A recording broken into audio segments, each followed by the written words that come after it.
Hey there, welcome back to Bedtime Chills. Tonight, we're bringing you 3 hours of true, horrifying stories that are sure to keep you on edge, all set to the soothing sounds of rain and light thunder. If these tales give you the creeps, make sure to hit that like button and let me know where you're tuning in from and what time you're listening in the comments. Your support means everything. Now, get cozy and let's dive into the darkness together. The following account occurred roughly 3 years ago during the summer. It has always been difficult for me to talk about, but I have found writing about it to be therapeutic. I was 17 at the time, and I had just gotten my first job. I lived in rural Western Virginia, in a small mountain community. My mom's friend owned a camping resort not far from my house that had a general store, and she said she'd pay me to help out in the store during the busy months in the summer. It was a pretty easy job, and I met a lot of out-of-towners, which was nice because our community could get so isolated. Most of us lived pretty far away from each other. One day, a big burly mountain man type came into the store. He was in his late 40s or early 50s, probably 6 feet 5 inches and about 280 pounds. He looked dirty, like he worked outside a lot. His clothes were sort of tattered, and he had a long beard. We had a few of the woodsy hermit types in the area, and he definitely looked like one of them. He bought some basic items, one of which was one of our homemade bars of soap. When he came to the register, he looked me up and down carefully. He didn't talk for a minute, just stared. His people skills clearly needed work. "Did you make this soap?" he asked gruffly. "Possibly," I said. "I help out with that sometimes." "You make a lot of your own stuff?" "Toiletries and things like that, yeah." "I like that," he said, nodding to himself. I honestly did not know how to respond. I quickly rang up his items, and he paid with crumpled money. Right before he left, he asked, "You cook too?" "Sometimes," I replied. "Bet the boys around here are itching to marry you," he said as he smiled to himself. I said nothing. I was puzzled as to what I had said that stood out as wife material. I told Krista, Mom's friend/boss, about the bizarre encounter, and she laughed it off. So did my family and friends. But then, Mountain Man started turning up more often. We chatted a little bit here and there, and I found out he had a cabin in the woods, which he claimed to have built with his bare hands. He said he hunted and lived off the land, other than the things he bought at the store.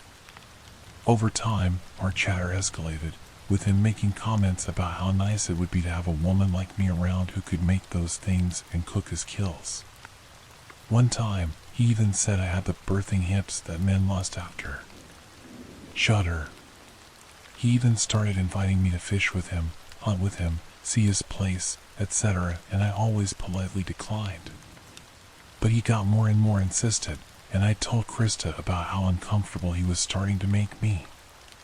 The intensity with which he said those things really scared me. She said that when he came in, I should go get her, and she would ring him up. Thanks to her, I started speaking to him less, and I thought I wouldn't have to deal with him anymore. But one night, I was closing up, and it was late, around 10 p.m. Krista had left about an hour before, and I was leaving by myself. The only 2 cars in front of the store were an old blue pickup and mine. I was immediately alarmed because I knew Mountain Man drove a blue pickup. But I didn't see him in the lot, just his car, so I walked quickly to my car and checked the back seat before I started it up. But then, when I first turned the key into the ignition, I got nothing but sputters. I tried several more times and got scared quickly. Of all nights, why is this happening tonight? I remember asking myself angrily. Just as I was reaching for my phone to call for help, there was a loud pounding on the driver's side window. I'm shocked that I didn't pee myself. I didn't even want to look because I knew it was him. But I did, and my suspicions were confirmed. He smiled a big grin at me, showing me exactly which teeth were missing. Need some help? He said loudly through the window. I shook my head furiously. My dad is on his way, I said, hoping to scare him off. I hadn't spoken to my dad in years. Mountain Man laughed. No, he's not, he said. Open the door. The hairs on my neck stood up straight. How did he know I was bluffing? No, I said firmly. Leave me alone. Suddenly, he looked angry. He pulled the handle, but I had locked all the doors when I first got in. He kept furiously pulling the handle and started pounding on the window. Leave now or I'm calling the cops. I screamed at him. He clearly wasn't getting the message, so I pulled out my phone and called 911. I must have sounded hysterical to the dispatcher, and I knew she could hear him pounding. She said she would have officers out ASAP, but out here, that could be a while. The cops are on their way. Leave now. I screamed at him, who didn't seem to let it deter him. But after a few more minutes of pounding, he suddenly stopped and walked back to his truck. I watched him go, hopeful he would leave me alone. But then he started walking back toward me with a crowbar in hand. No! I screamed at him. Get the hell away from me.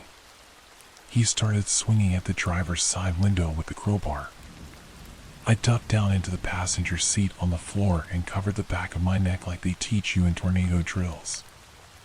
I heard the sickening crack of the window, but not for long. Suddenly, I heard male voices shouting, telling him to get away from the car.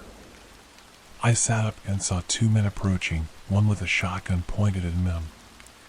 I recognized them as a couple of guests staying at the resort for a camping trip.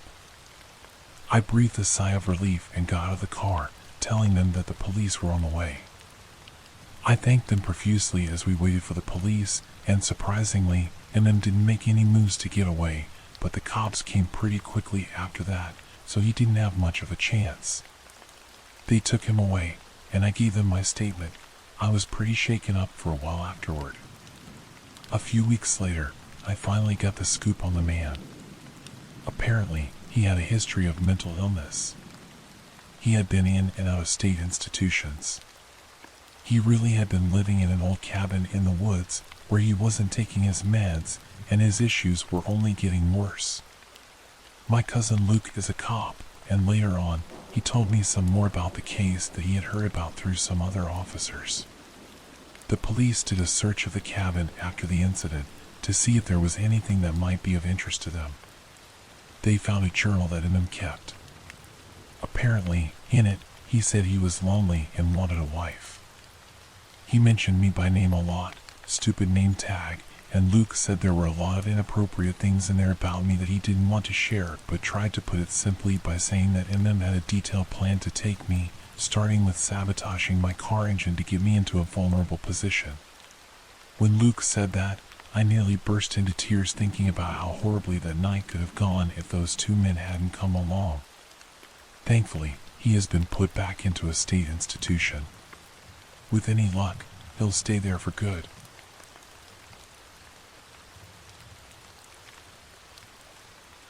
This past Monday, my coworkers and I returned to our hotel after a day of work in the field. Rebecca and I walked to our rooms, and as we stood outside of our rooms, I opened mine and saw someone in the bathroom.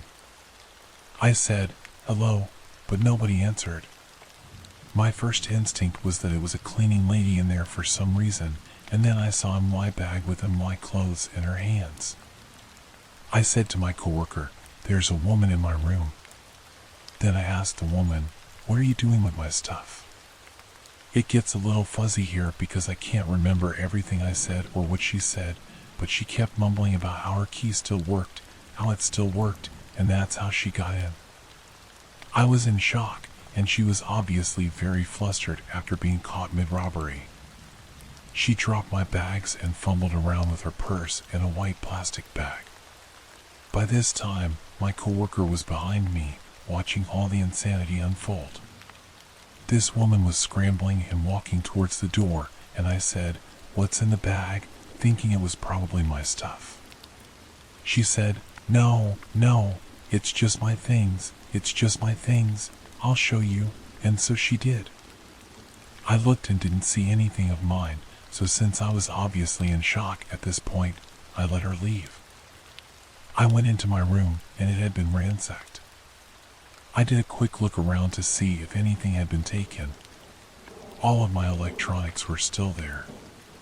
Then I went into the bathroom and saw my underwear, bikini, and clothes shoved into my own bags randomly. Even my passport was shoved in there. Then I looked on the counter and saw that she had gotten into my medication. I'm not sure what was going through my head at the moment other than I wanted it back, so I ran out the door to go find her. I ran to the laundry room downstairs and out to the sides of the hotel, but I didn't see her. I realized I was never going to find her, so my coworker and I went down to the lobby to tell them what happened, and then we called the police. We went back up to my room to wait, and I noticed there was a metal bat on my bed, a little larger than one of those novelty wooden bats you can get at a baseball game, but it also had a flashlight on the end. She must have left it behind in her hurry.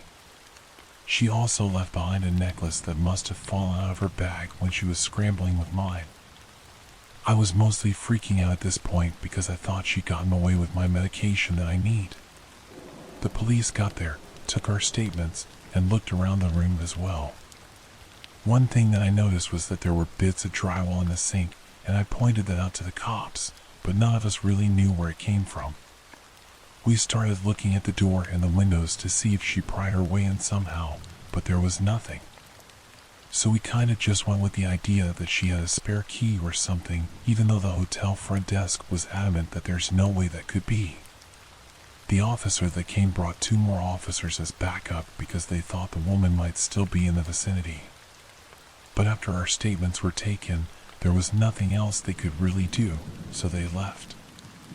I sat down to finally make some calls to tell people, and as I'm on the phone, I'm thinking about the drywall in the sink, and it still didn't make sense to me. So, I'm on the phone and looking at the drywall and the mirror on the wall right above it, and then it hit me. I got my coworker and asked her to help me pull at this mirror on the wall. We took the mirror down, and there was a hole just big enough for a desperate person to squeeze through. I asked Brian and Rebecca if I should call the cops again to let them know that I found this, and my boss said there's still 2 cop cars in the parking lot. So I went down to tell them, and the female cop kind of rolled her eyes, but the young guy said, "I'll come check it out." They both came back up, looked in the hole, and found a pillow, blankets, cigarettes, clothes, toothbrushes. This woman had been living in the wall behind my mirror for God knows how long. She had access to me and my room at all times. I know it might be hard to picture. There was a crawl space about 2 feet wide between the 2 rows of rooms. One of the officers called the original officer to come back and take pictures of this. She explained to him what was going on, and all I hear over the radio is, "No way." He comes back, takes pictures, and is just as mind-blown as the rest of us. Obviously, we packed up and left immediately. What's even crazier is she has probably been there a long time.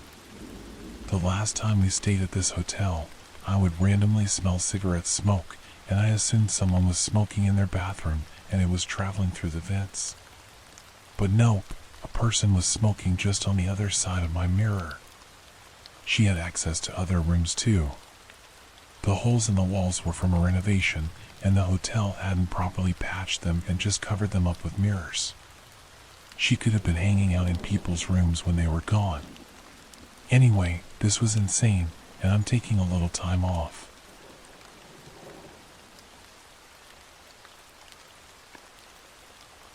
This story is 100% true.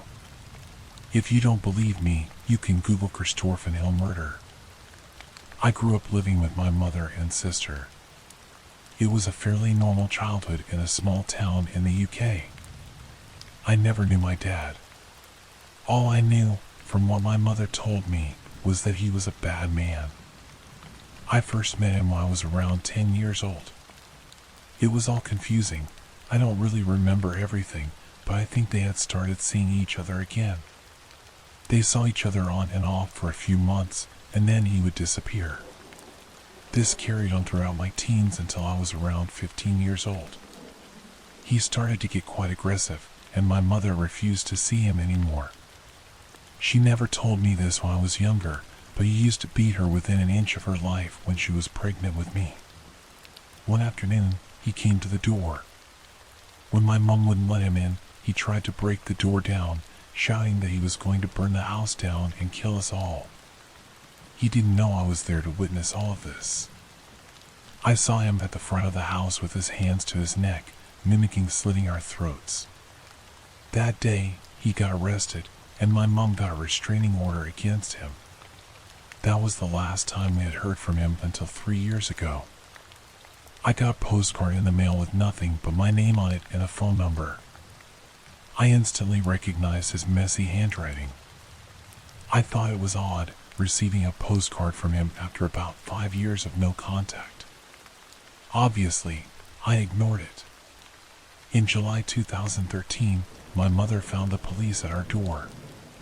They came with some news that was shocking but, at the same time, not surprising.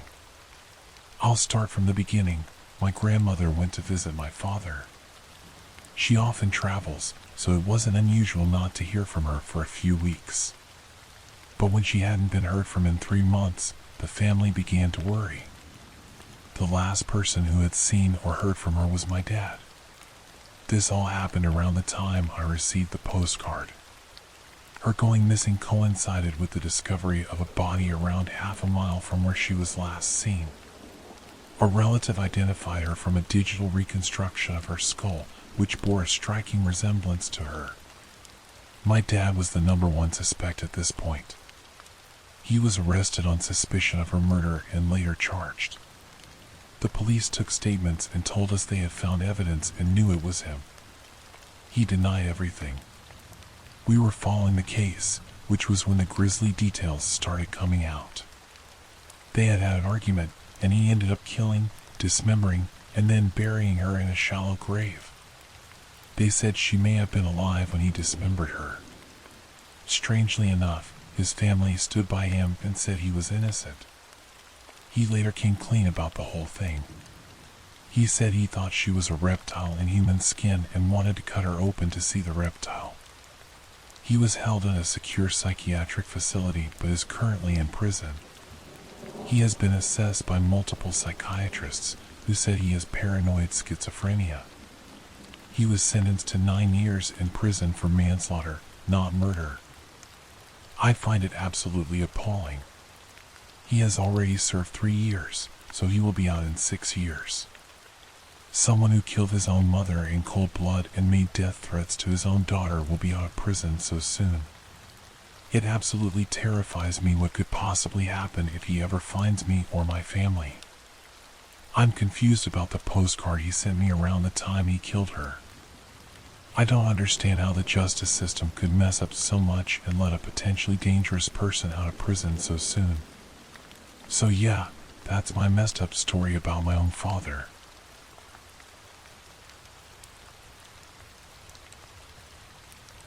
It's not my story, it's my auntie's story that I wanted to share with you all. On August 18, 1977, my auntie's photo was featured in the local paper as part of a gala day for her majorette squad, showcasing crafts they created to sell at the event. My auntie was only 11 years old at the time. Shortly after, on her 12th birthday in September, she received a birthday card in the mail from an unknown admirer. Although it appeared to be a standard birthday card on the outside, the inside was decorated with beautiful drawings, poems, and little slogans, and it was signed by the name Philak. My aunt assumed it was from someone in her class, but the odd thing was that the name was strikingly similar to her own, almost as if someone had combined her name with theirs. Not long after receiving the card, my aunt had a song dedication on the radio. Someone called the station and requested a song to be played for her. Although she didn't personally hear the request or the song, she was later told about it by the ice cream van man who happened to hear it himself. The next message from her unknown admirer came in the form of a postcard from abroad. The postcard, featuring a flamenco dancer on the front, was sent from Spain. Again, it was adorned with poems written in beautiful handwriting, along with slogans and stickers. It was signed off by Philak. My aunt didn't know of anyone in her class who could have gone abroad at that time of year, and my grandparents began to grow suspicious. Then came the final card from Philak, marking the escalation of events.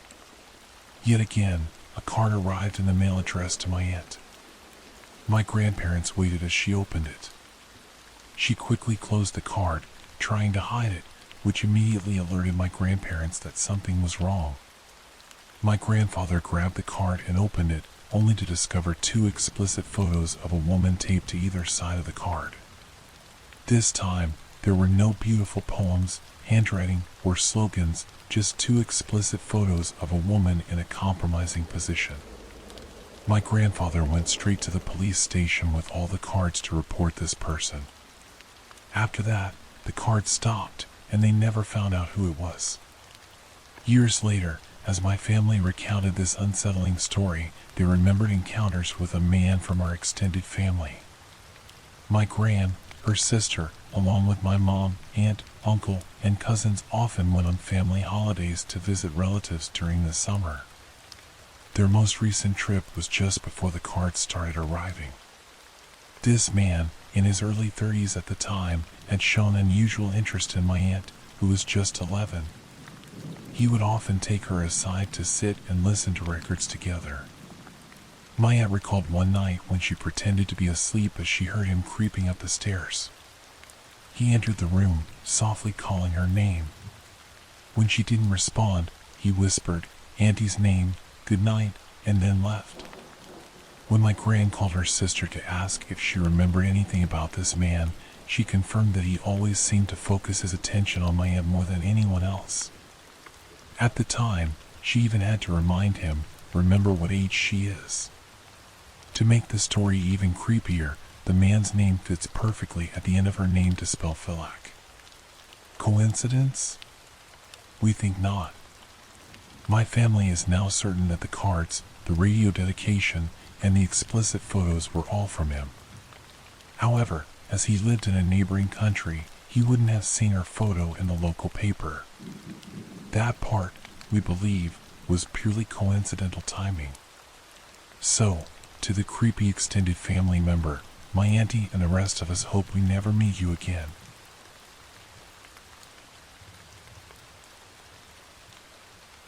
Years of watching crime documentaries might have saved my life. For 6 months last year, I lived in the north of Spain.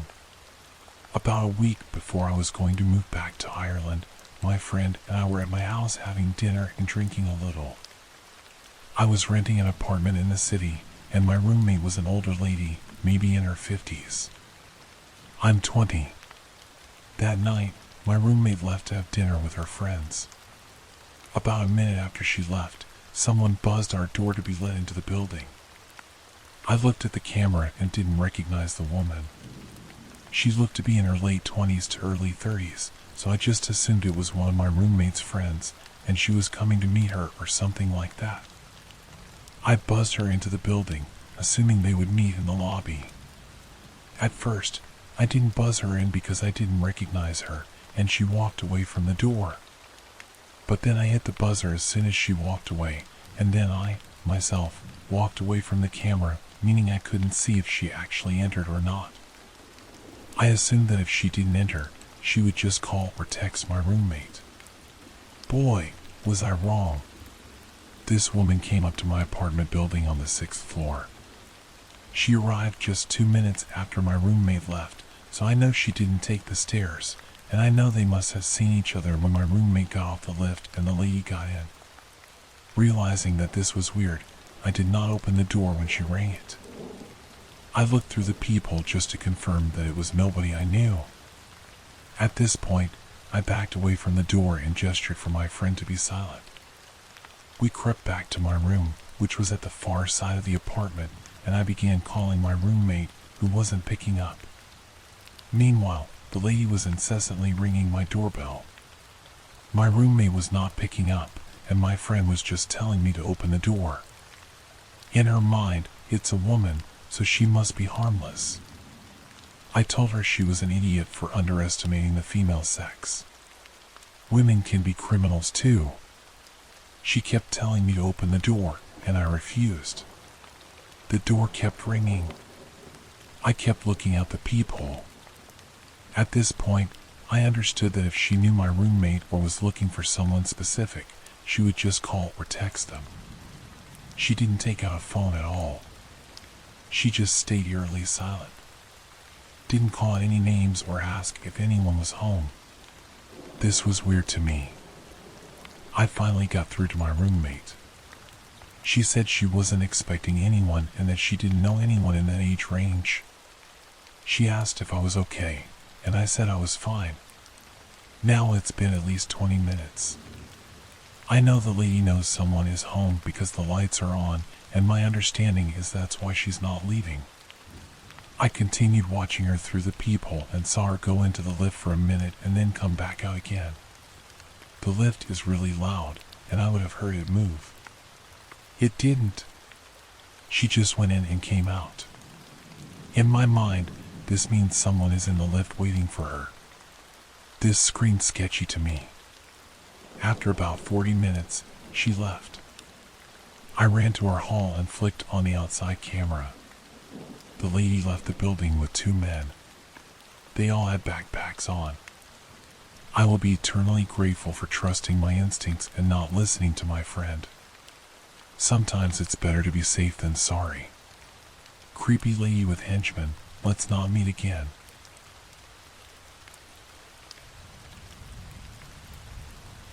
My best friend is an influencer, not big time, but with a big enough following to get free stuff and has received 2 sponsored trips. She still works a full-time job, but does the IG thing on the side, mostly because of the perks. She's not big enough to live off this yet. Anyway, this was her first trip.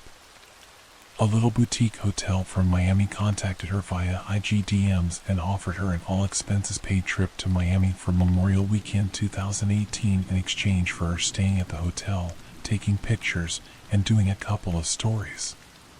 She was told she could bring a female friend with her if she wanted to, and everything would be covered. This was her first time doing this, so at the time, she wasn't really sure how it worked. They sent her a contract to sign, and it said she'd be responsible for paying for her plane ticket to Miami and that she'd be reimbursed later. This was to prevent a no-show, meaning the influencer gets the ticket purchased by the hotel but never shows up. It seemed reasonable. She invited me, a gay guy, instead of a female friend because she was nervous about the whole thing. We figured it wouldn't be a big deal, and worst case scenario, if they didn't want to pay for my plane ticket, she'd just cover it for me. We were supposed to be picked up by the hotel at the airport.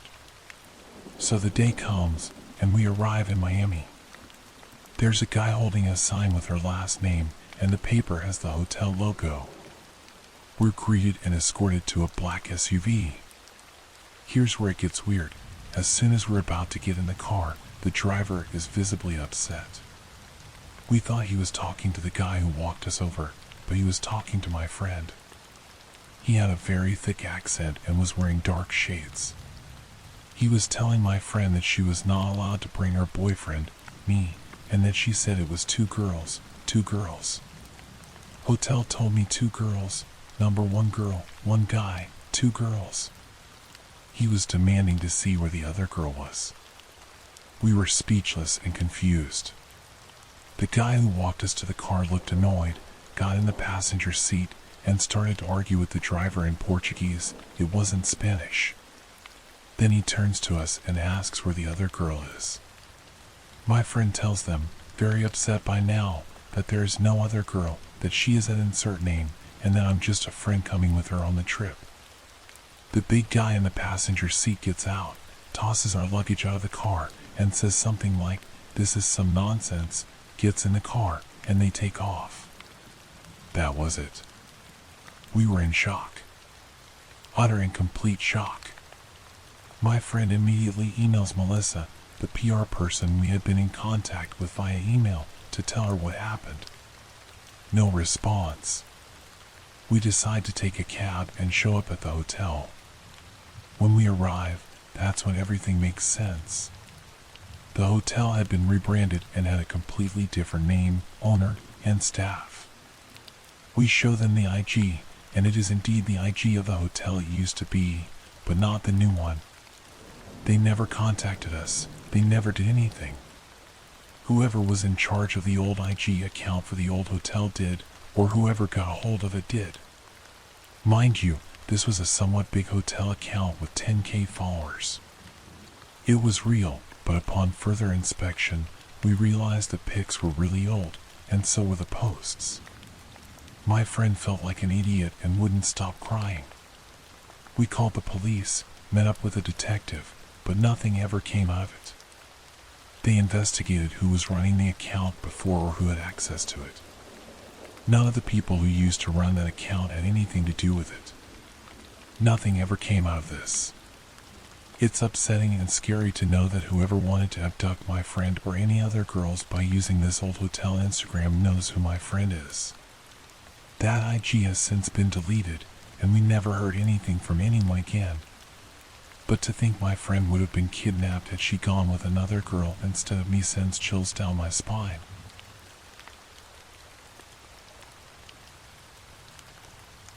In 2020, my boyfriend Jonathan and I moved into our first apartment together.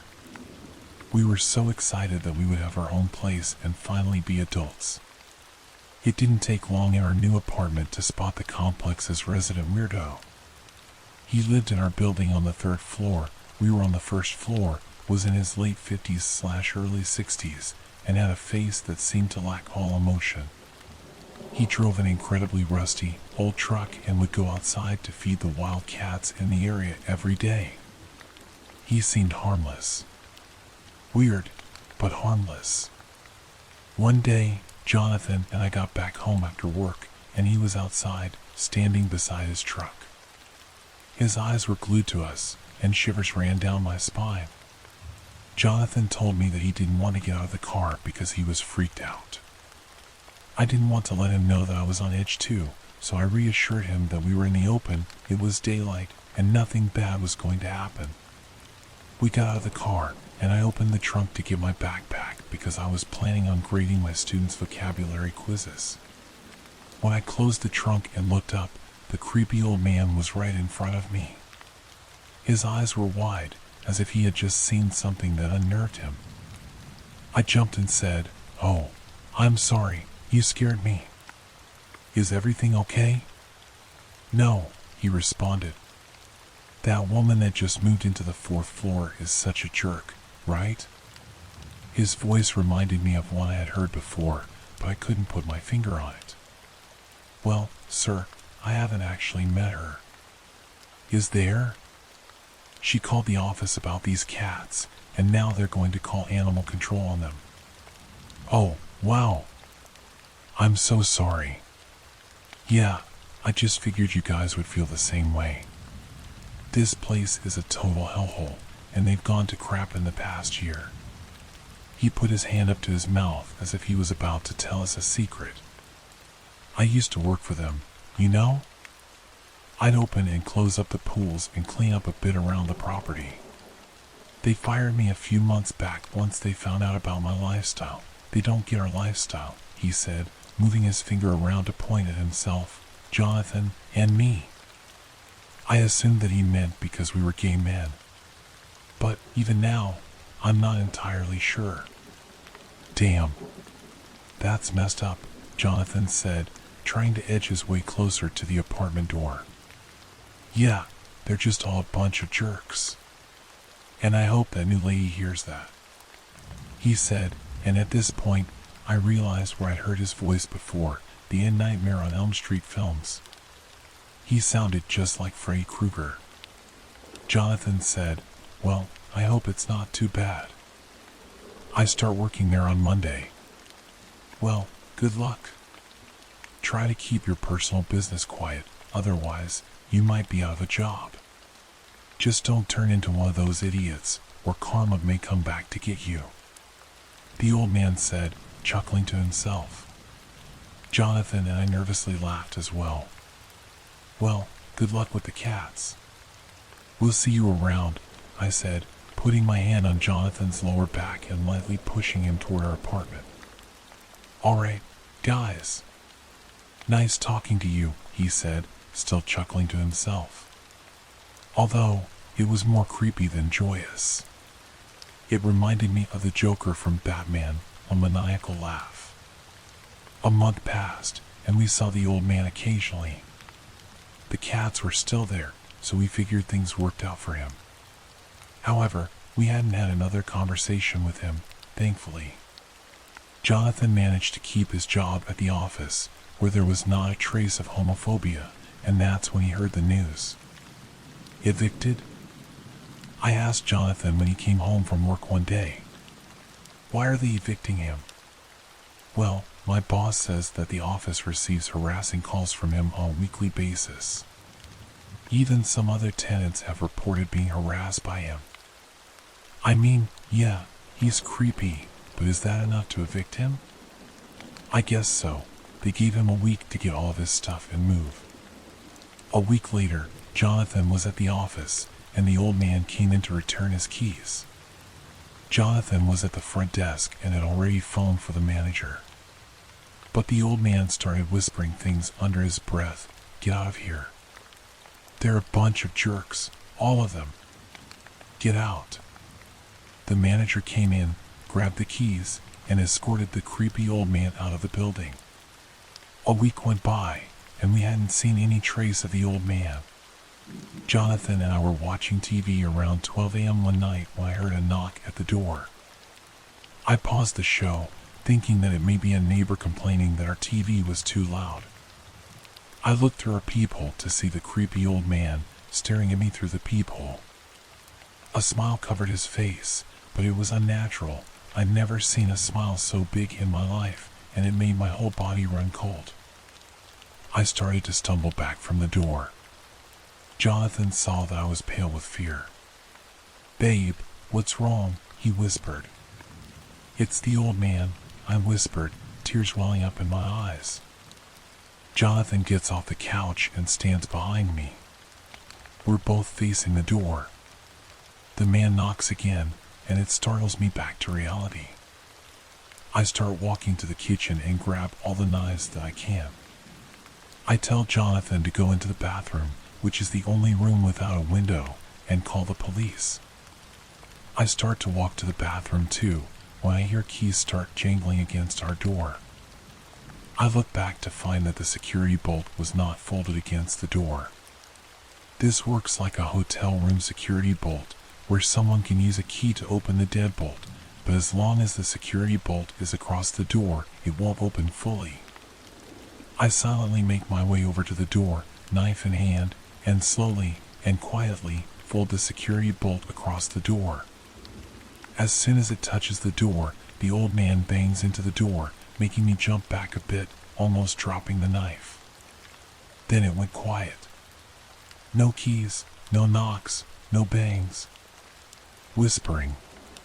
Come on, boys, let me in. It's just me. Come on, it's karma. If I wasn't utterly freaked out before, I am now. I run to the bathroom and close the door quietly so he doesn't hear us moving around and know where we are. Jonathan has already gotten off the phone with the 911 operator, and she said the police were on their way. 5 minutes pass, and it's still quiet, so Jonathan wants me to go check if the man is still there. I look through the peephole and don't see anything. I sigh with relief, but then I think to check the parking lot to see if his truck is there. I go to our guest room with a view of the parking lot and peer through the blinds. His truck is parked right next to my vehicle, and I see that he's in the driver's seat of his truck. He's staring at me. Well, I can't be 100% sure, but it looks as if we've locked eyes. I don't want to move out of fear that I'd be giving myself away in the off chance that he wasn't actually looking at me. He opens his truck door, and that breaks me from my stupefied state. I run back to the bathroom and tell Jonathan to lock the door. I fill him in on the information. About 3 minutes pass before we hear a banging on the door. Shit, I say under my breath, but then we hear, redacted, county police. I go and check the peephole. It is an officer, so I open it and tell him what's going on. The officer said he saw the truck outside, but no one was in it. He said he was going to look around the apartment and see what he could find.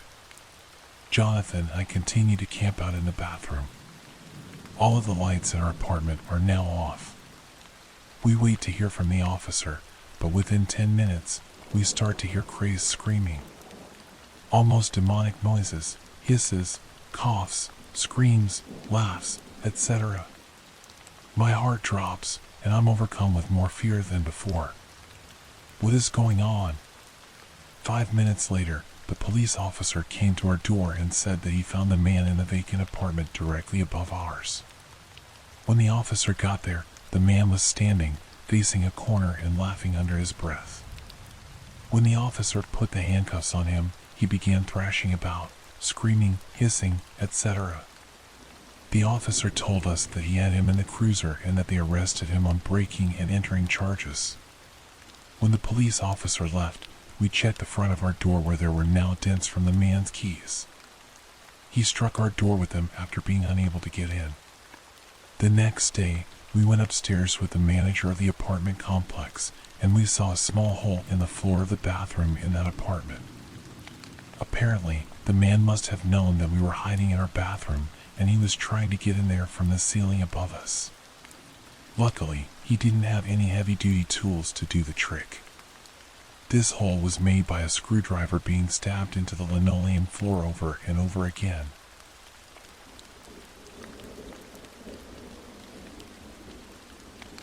This story happened to me around 6 months ago. I've lived where I live for 3 years. It's a nice apartment in an amazing location, but it was built in the late 90s. The last few years, the city I live in has had a massive population boom, and people have been non-stop pouring in, good weather, amazing economy, cool places to hang out, etc. Because of this, I've seen the landlord staff start to do heavy maintenance on the apartments to bring them up to date and attract more people. My neighbor lived in his apartment for about 6 years before he ended up buying a house and moving. When he moved, the landlord immediately started redoing his apartment to bring it up to date. The layout of the apartment is 2 stories. My bedroom is on one side, and directly on the other side of the bedroom wall is the staircase in my neighbor's apartment. The way my bedroom is laid out, my bed is right up against that wall. They were completely stripping this place clean. It was one of the first ones to undergo such heavy remodeling.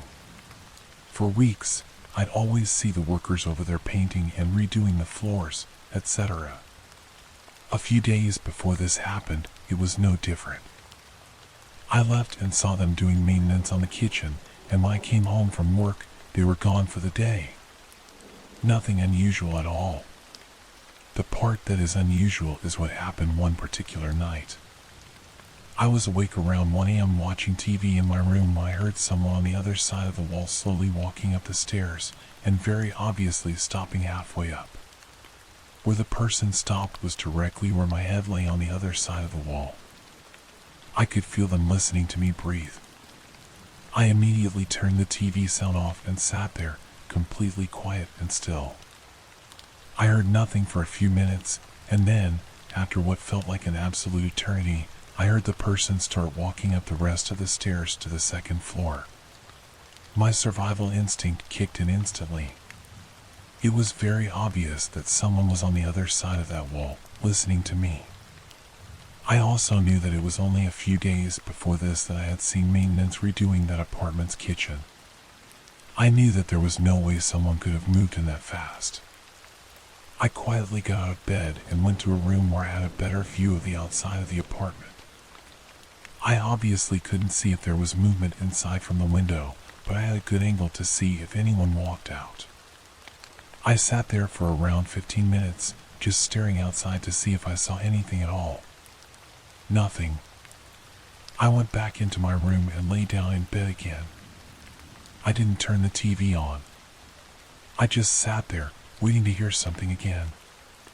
I was messing around on my phone for around 20 minutes in silence when I heard movement on the stairs again. This time, though, the movement didn't start from the top or the bottom. It started in the middle of the staircase. This meant that the entire time I had been sitting there in silence, this person was just on the other side of the wall, listening to my every move. This terrified me. So I called the police. I gave them all the information about what was going on, and they informed me that someone would be out very soon. I went back to the room and watched out the window again. Only a few moments later, a police car pulled up, and a cop got out to examine the building and apartment. He was looking around and shining his light in the windows. I heard him knock on the door, and shortly after, I could hear him talking to someone, but I couldn't make out what they were saying. I was completely puzzled by this. The officer walked over to my door and knocked. I went downstairs, and he informed me very nicely that someone had just moved in there. I laughed and was completely embarrassed. I even said to the cop that it was a hell of a way to meet your new neighbor. I felt embarrassed, but more importantly, I felt very relieved about the entire situation. I brushed off the whole thing as just being late and my mind playing massive tricks on me. The next day, I went to leave my apartment when I saw something that made me stop dead in my tracks. I went outside and only took a few steps toward my car when I saw maintenance carrying out the old refrigerator. I was puzzled. I walked over to the apartment and looked inside the door that was wide open. The kitchen was still being worked on, and not a single piece of furniture could be seen. I was legitimately speechless. I walked over to a maintenance man and said, "Didn't someone move in here?" And he informed me no, and that the apartment wouldn't be ready for showings until at least 3 weeks. I ran back upstairs into my apartment and called my landlord. I asked her if someone was staying there, and she said, absolutely not. I told her about what I experienced the night before. She was floored. She told me that they would change the apartment's locks immediately. She also suggested that I call the non-emergency line for the police department and inform them that no one lived there. I did just that, and they asked me to come down to the station. I told them all of the details of what happened. They were able to quickly figure out which officer came out to check the situation so he could help identify the person who answered the door. The officer described the man in detail, and I confirmed that I had never seen him around the apartments before. There was a search around town for a few weeks until the whole thing just sort of fizzled out, and I stopped hearing about it and started seeing fewer and fewer patrol cars randomly in the parking lot. After that night, I never heard another thing in that apartment. Around a month later, an older couple moved in, and they are very nice. When I saw the moving van pull up, I went out to introduce myself to them. But, to be completely honest, the only reason I went out there was to see if any of them matched the description of who the cops saw. Not even close. I'm certain that the person who was in that apartment got away with it. I had an extremely hard time sleeping in the weeks following that incident. I actually ended up moving my bed into the smaller second bedroom because it bothered me so much. I had zero idea what the intentions of that person were or what they were doing on that staircase, but it's easily one of the most chilling things that ever happened to me.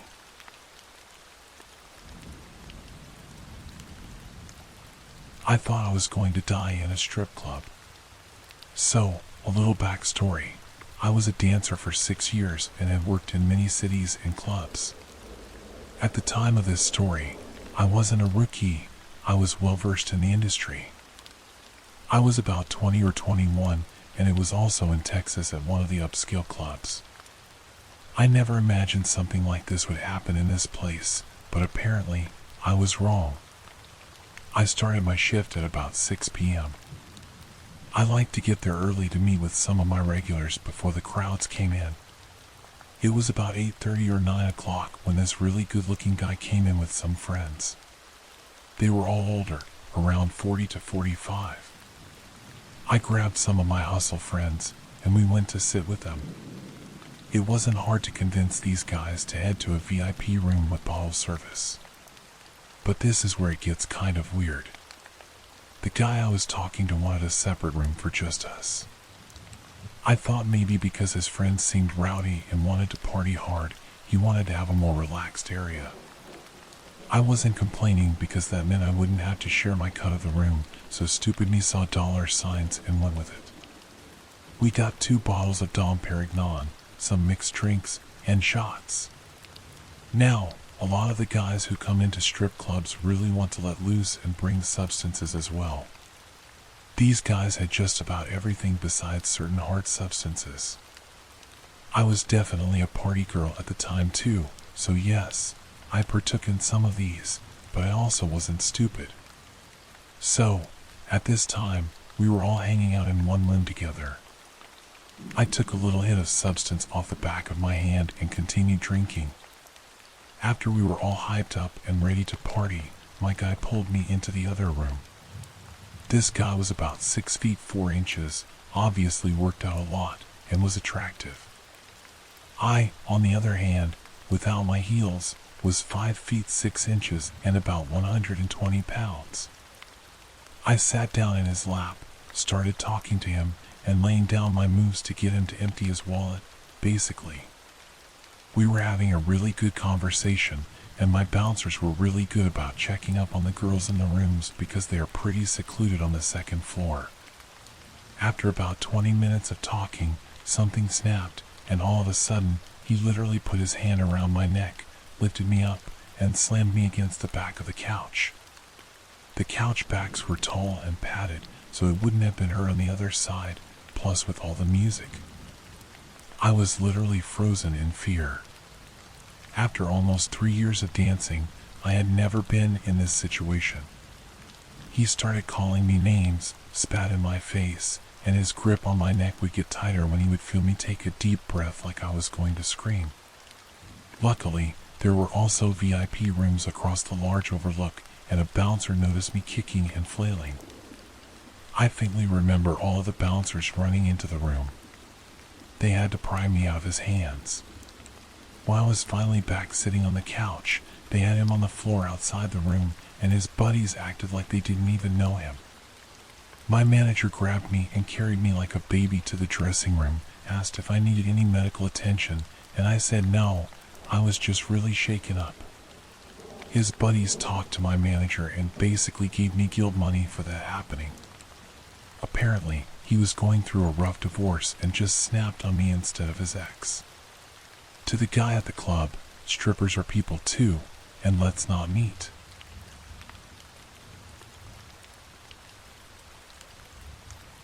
A few years ago, my friend Tez and I set out on the Great American Road Trip. We were going to drive from New York to Los Angeles, zigzagging through the country for 6 weeks. We were both in our early 20s, pretty broke, and since my mom had been a long-haul trucker, I suggested that to save a ton of money, we should sleep in the back of our hatchback. It was a pretty cozy setup. We bought some blankets and sheets at Goodwill and cut one of them up to make curtains. By the end of the first week, we'd gotten to the point where we could set up camp in about 10 minutes, luggage moved to the front, curtains up, bedding laid down, and out for the night. We slept in parking lots, free campsites, rest areas, basically anywhere it seemed safe and semi-legal. There was never a night, after the first night, where we felt scared until the last week of the trip in Arizona. We were near Flagstaff and had gotten pretty used to our routine. We didn't go on a set schedule and would never drive more than 3 or 4 hours a day.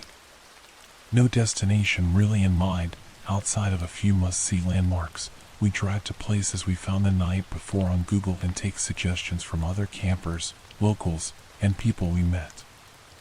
We've also gotten very good at making friends. We went to Denny's with a group of rednecks we met at a campsite in the back of their pickup. Because I got hungry and overheard them saying they were going to go, we met an 80-year-old cowboy who took us out drinking and taught us to line dance at a country bar. Hope You're Still Kicking. Grandpa Mac played the guitar with some musicians in the middle of a thunderstorm. got fed breakfast and dinner by tons of campers who invited us to hang out with them, and spent the 4th of July with a family who basically adopted us into their campsite. Grandma gave us some substance candy. Basically, every encounter we had with a stranger was a positive one. This night didn't look to be any different. We found a free campsite on Google and drove up into the woods, following our GPS. We were pretty far out of town, and something seemed a little bit off when we pulled up to the campsite. There was one RV parked, and 2 cars further up in the trees. We pulled up near the RV, and a man opened the door.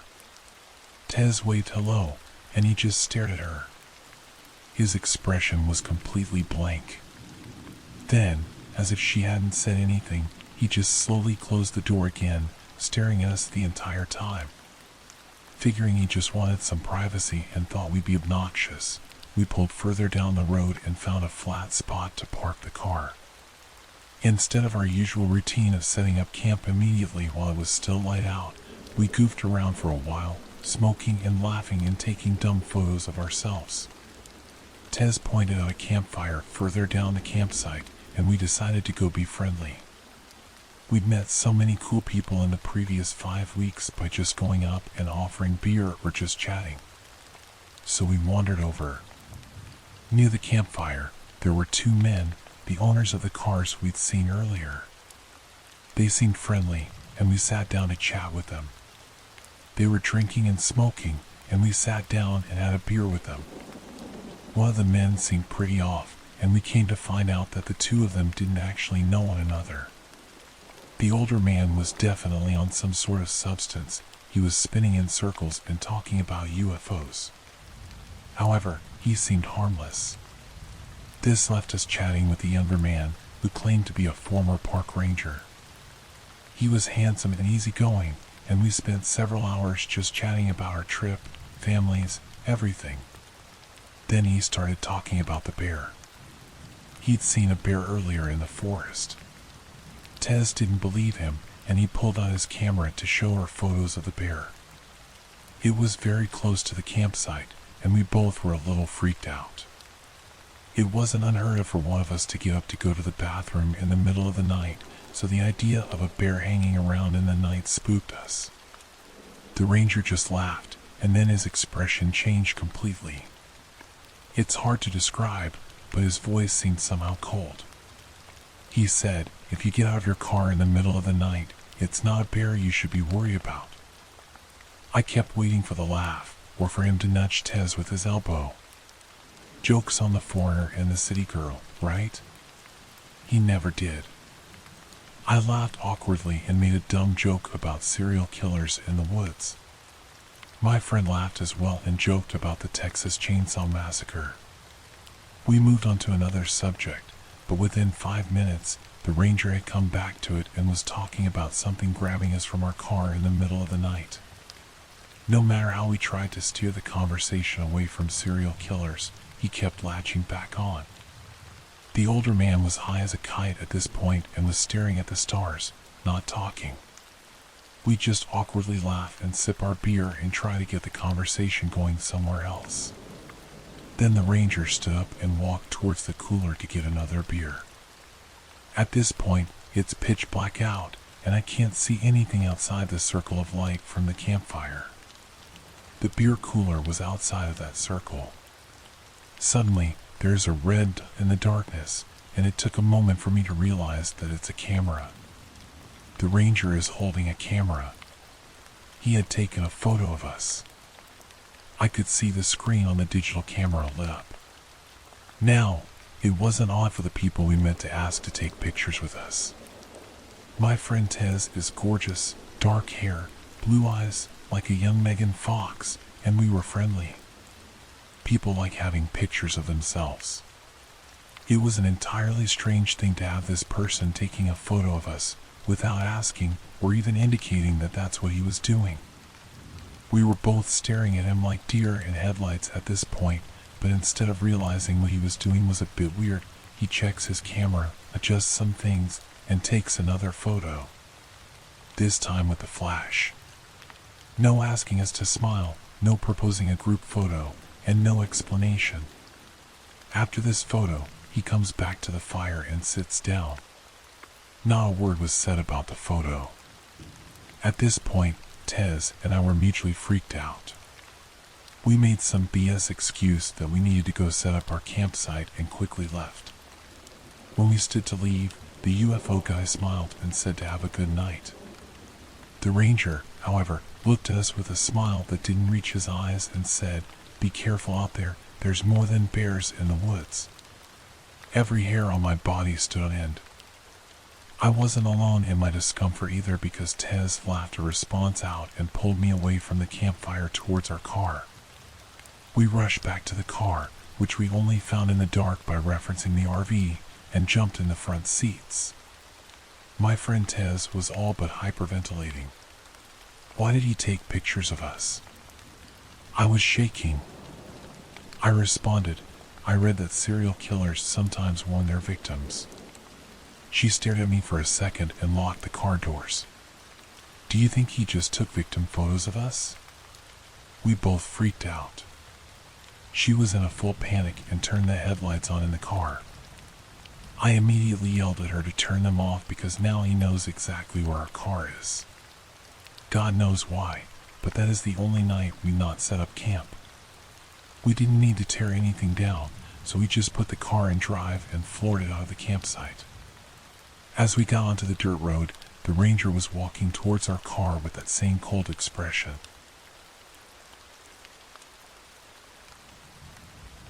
I work in food service, front of house, so in the early days of the pandemic with restaurants closed, I was taking work wherever I could find it. An old friend clued me into a medical office that needed someone to come in and do a bit of light filing. I was able to go in at night to limit direct contact with people, so I jumped at the opportunity right away. Ironically, the medical office job had been the safest I'd been offered thus far, COVID-wise. I wanted to avoid the bus if I could due to crowds, so I decided to swing for a rideshare app. It's not all that expensive in my area, and I really didn't want a virus. I headed in at almost 3 a.m. because it was after the cleaning crew had left. I was kicking myself for being so cautious, though, because I was exhausted. I stumbled onto the block looking for my ride, and to my tired self's great relief, the car spotted me almost immediately and pulled up asking Uber, while I cluelessly wandered up and down the street searching. The ride was taking a while, but I'd only just moved here last year, so I'm not familiar with all of the surrounding areas and thought nothing of it. I was pretty alert at first, so I was trying to pass the time playing games on my phone and stuff. But the car didn't have a compatible phone charger, and I wasn't sure the building would have one, so I wanted to save my battery to be able to call a ride back. I shut my phone down into airplane mode and eventually drifted off from a combination of tiredness and boredom. I don't often take ride shares, so being alone with a strange driver often put me a bit on edge, but this guy had a pretty boring car and a very standard look about him. He looked a little like my brother even, young, clean-kept, listening to jazz, nothing that screamed, "You need to micromanage this trip." When we arrived, the driver tried to wake me up by calling to me from the front, but I was in too deep of a sleep and couldn't fully distinguish it from my dream. Finally, he awkwardly jimmied my leg to wake me up and kept saying, ma'am, we're here now." I was embarrassed that I'd been that out of it, so I just gave a hurried thanks and booked it out of the car and into the building. As I looked around, I began to realize nothing was what I had expected of an office park. I had seen a street view of the building when I first looked up the business, and it had appeared to be a strip mall plaza. The further I went, the more loudly alarm bells were ringing in my gut. The structure was semi-dilapidated, and it was pitch black dark past the entryway. I expected some lights to be off in the nighttime, but not the whole building. I skidded across the concrete foundation comprising what was left of the lobby area, told myself they must just be renovating, and followed signs for the stairs. After what felt like ages, but was likely just a few minutes, all I had passed was construction equipment, a couple of locked doors, and some smashed windows. I was certain I was not going to find a medical office and figured maybe I had mixed up the address. I took out my phone to double check, but once I got out of airplane mode, I could barely get a signal. I kept moving around in the building, pacing, looking for a stronger signal. I eventually confirmed in my text that I had written down the correct address just by scrolling back, which didn't require service. Since I had only been inside for a few minutes at most, I figured I should try and get in touch with the driver, because if I entered the correct address, then it was only fair he should continue my ride to the correct place and save me the added fees of calling a second trip, considering this was all his mix-up. The app was taking forever to load with my slow service, but before I could get to a cloud of reception, I heard a rustling sound in the lower level of the building. I was on the top floor, and the only stairwell I was aware of was the one I had taken up, so it would force me into the middle of the building.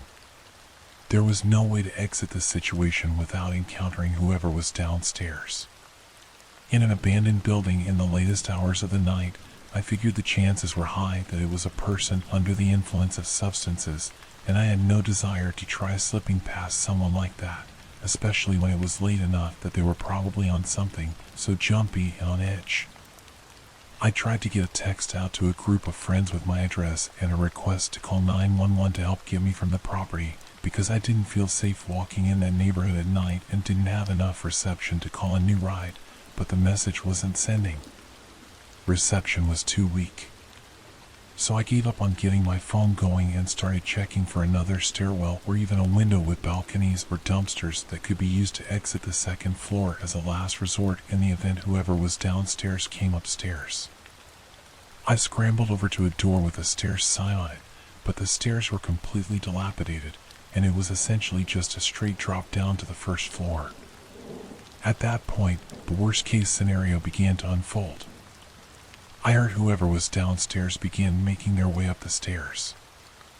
I thought fast and figured based on my walkabout the floor was basically a giant loop, so I would have to wait for whoever this was to come up the stairs, wait for them to come all the way up, and then sprint the opposite direction of wherever they were going and try to get down the stairs and out of the building in time to make it to the road without encountering them. I was not anticipating being chased or anything, but didn't want to piss off someone under the influence of substances or have a homeless person who might be living there feel as though I trespassed and become hostile towards me, or have any sort of interaction that could possibly occur at that hour in an abandoned industrial park. I held my breath for what felt like 5 minutes, but was likely closer to just 30 seconds, and the person appeared at the top of the stairs. To my great relief, it was just the Uber driver. I figured he had come back for me, realizing he had left me in the wrong spot, a place that could have worked out to be dangerous. So I came out from the beam I was hidden behind and started to wave him down. But then I processed, there was no way for him to realize this had been the wrong address. My stomach lurched forward, and my blood chilled to slush. I made a contact with him very briefly, and he was completely calm and composed, but breathing pretty heavily and blocking the stairwell down. On a normal, rational day, as an outside observer, I could think of a dozen innocent reasons he might have returned. But in the moment, standing across from him, I just knew in my gut that this was someone with ill intent. I can't remember much more from the ensuing few minutes. Operating solely on muscle memory and instinct, I dove for the second stairwell's opening and just let myself fall down the drop.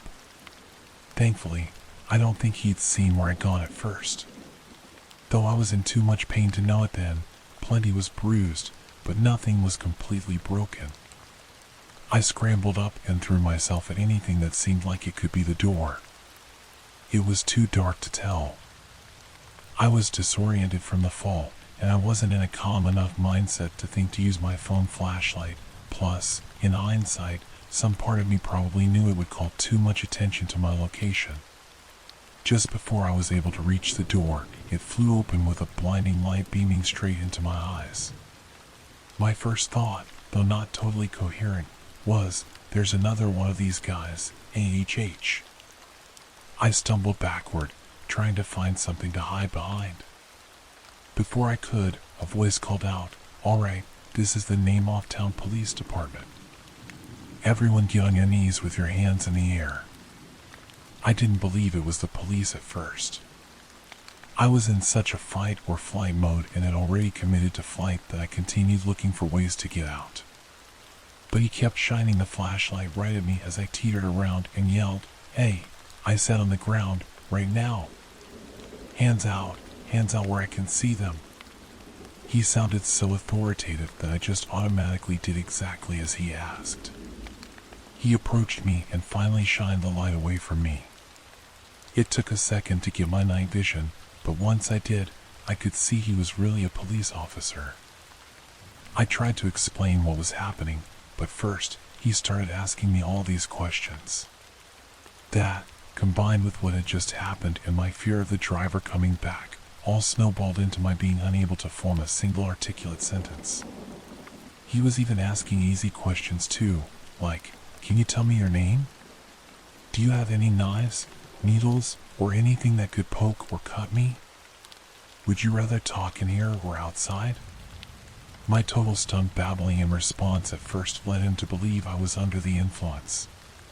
He directed me out to his car, and once I was safely out of the building, I was able to start getting my bearings just a little. I sat on the edge of the back seat of the squad car with the door open facing out, while he stood across from me and asked the same questions again. The first thing I could think to ask was, "Did my friends call you? What did they tell you?" And he explained no, nobody called him. He was patrolling the area and noticed a car idling outside of this building that's known to be condemned, and nobody's supposed to be inside, and when they are, they're not up to no good. He was launching into a speech about how if I'd gone to use substances or meet a John, he had resources he could direct me to, and that this was not an ideal place to do either of those things, and asking if I had somewhere safe to stay that night. But I was stuck on something else he'd said. Finally, it all clicked. The car. I spilled my whole rideshare story in a frantic word vomit. He looked around, and the car wasn't there anymore. The officer guessed the guy had driven off while we were talking inside the building.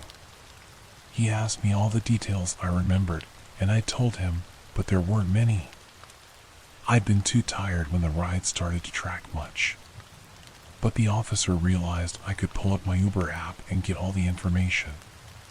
There wasn't really enough reception there, even outdoors, so we sped down the road, and once I had enough bars, the app roared to life and I had 4 missed notifications from Uber.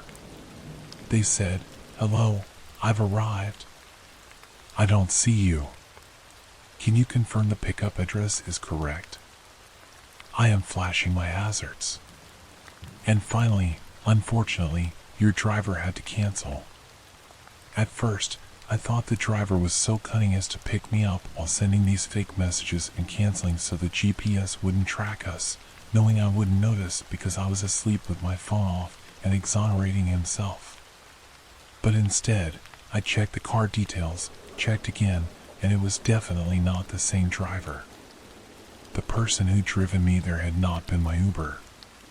My driver was somewhere else on the street when this guy pulled up to me. The policeman took my statement and said they would keep an eye out for the guy, but the best I could give them to go off of was basically a young-looking Caucasian man with brown hair, sideburns, goatee, and 4-door sedan, wearing a zip-up sweatshirt. Maybe had a hood? Which is, like, 1 out of every 4 guys in this city. I feel so blessed to have survived this near miss. Suffice it to say, I do not take rideshare services anymore. Quadruple check your license plate and driver name. You just never know. My first date in Korea bit my face on the street.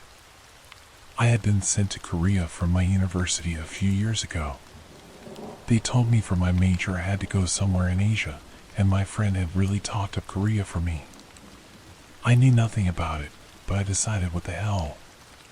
And I embarked on a semester-long trip. I had only had one serious boyfriend in my life, who I had broken up with a few months prior. I also don't enjoy one-night stands, and wasn't digging the guys at the clubs in Seoul.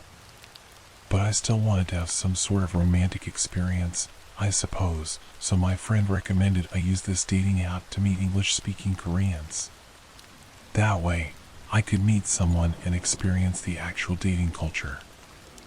I thought I'm young, so why not? I was just so eager to have new experiences. Maybe it sounds dumb to try dating in a foreign country, but it worked out for me eventually.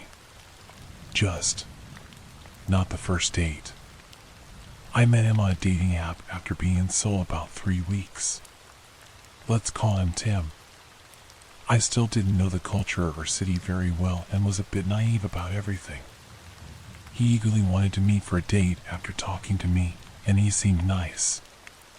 I should have asked more questions, and I should have noticed that he was not giving me many details about himself. Tim was a guy a bit older than me, but claimed he was a college student. I assumed he had done his military time, all men in Korea have to, and returned to school. We talked for a bit and decided to meet for a tea date near the school I went to. He wanted to come to my dorm originally to pick me up, but I live in an all-women's dorm and didn't want him to know exactly where I lived since we were still strangers. So instead, I insisted we meet at the main town center near the subway. He really didn't like this idea, which looking back was a red flag. But eventually, I insisted. The night of the date, I waited an hour for this guy. He was very late. Tim weirdly claimed he just wanted to make me wait. I thought he was kidding and messaged him a laughing emoji, assuming he was just lost. When he finally arrived, he was much smaller than I thought, but a man's height has never been something I care about much. He was also quite thin.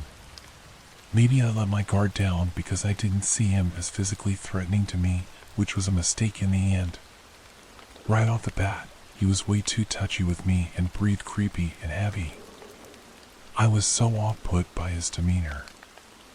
I'm usually very tolerant of different personality types, but this was very odd to me. I had been told that Korean men would be polite and not so touchy on the first date. He was also dressed oddly, like in business attire for a date, but I thought that maybe it's just a Korean thing. Again, I was dumb and knew jack shit about the culture. Then, the first thing he said to me was, "You're not as white as I thought you were." I thought this was a translation error, but his English was near perfect. So I asked for clarification, and he said what he meant. "I thought you would be more white. Your skin is darker than I thought. And your eyes aren't as green. Are you pure European?" Now I was officially weirded out. First of all, I'm pretty much as white as you can get. I'm Irish and Scandinavian, so white as hell basically. So the fact he thought I could have possibly been any whiter was funny. And why did he care in the first place anyway? Why does my skin color matter to this guy? And why is he bringing it up? He said about 3 times on the date how he wished I had greener eyes. And every time I would just reply, "Well, maybe my online photos make me look brighter," and brushed it off as him being nervous and trying to start a conversation. Isn't it funny the dumb excuses you make for people when you're panicked? When we arrived at the tea place, I tried to order a basic raspberry tea. And he stopped me and told me I had to have this special tea. I thought it was weird he wanted to choose my tea for me, but in my head, I brushed it off once again. He really insisted I drink only this tea type, and I just agreed. These small details become weirder later. After tea, he asked if we could look around my school. It was dark, but the school is very well lit, so I agreed. And the whole time we walked around, he would randomly stop and grab me for long hugs. At first, I let it happen, but then I stopped him. And he just kept trying. He kept grabbing me and breathing hard into my neck. It was so awkward.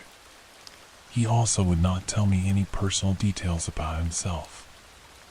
I asked so many questions, desperately trying to distract from all the awkward grabbing and to try and get to know him. But he would never tell me anything. He even said at one point, "I'm a mysterious man," like a movie line. He also said something like, "You look so much like my favorite movie character," and I asked who. But he said that I would have to figure it out on my own.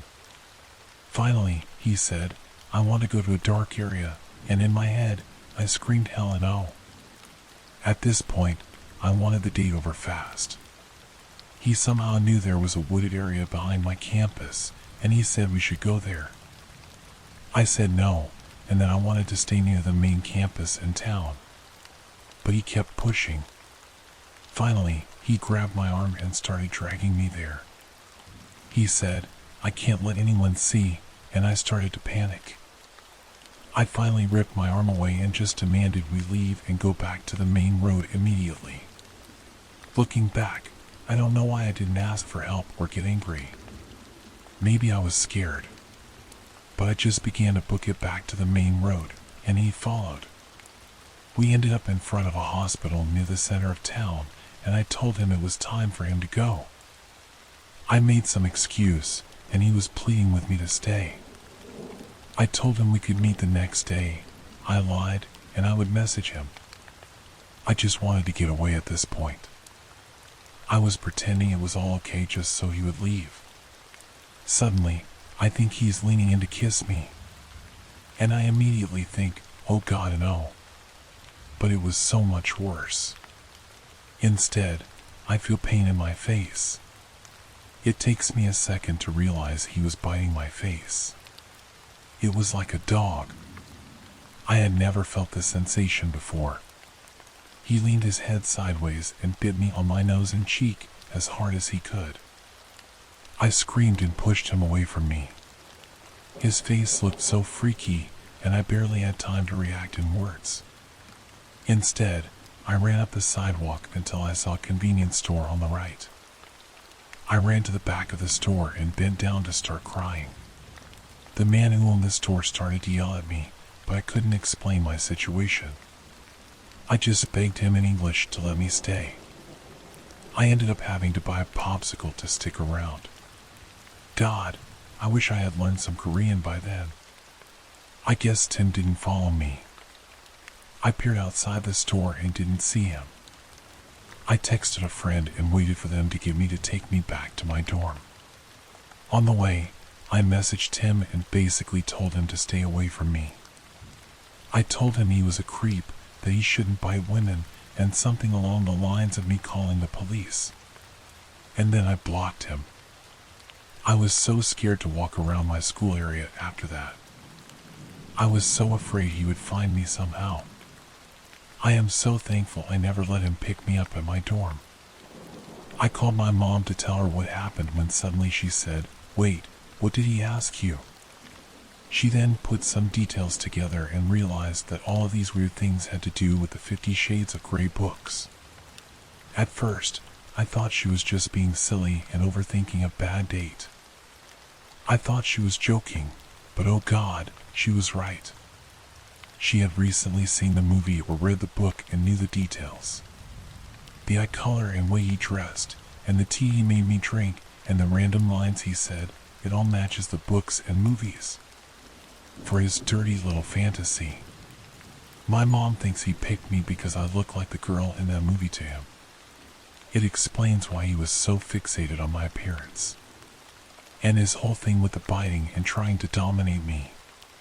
Even if it wasn't his intention, I later learned that there are some few creeps who seek out foreign girls to dominate and have intimate relations with as like a prize. They call it riding the white horse or something along those lines.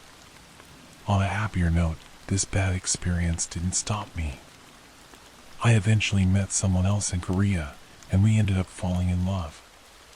We even did the whole long-distance thing, and now I'm living in Korea studying and working, hoping to marry soon. So I guess I didn't let bad creepy guys stop my life.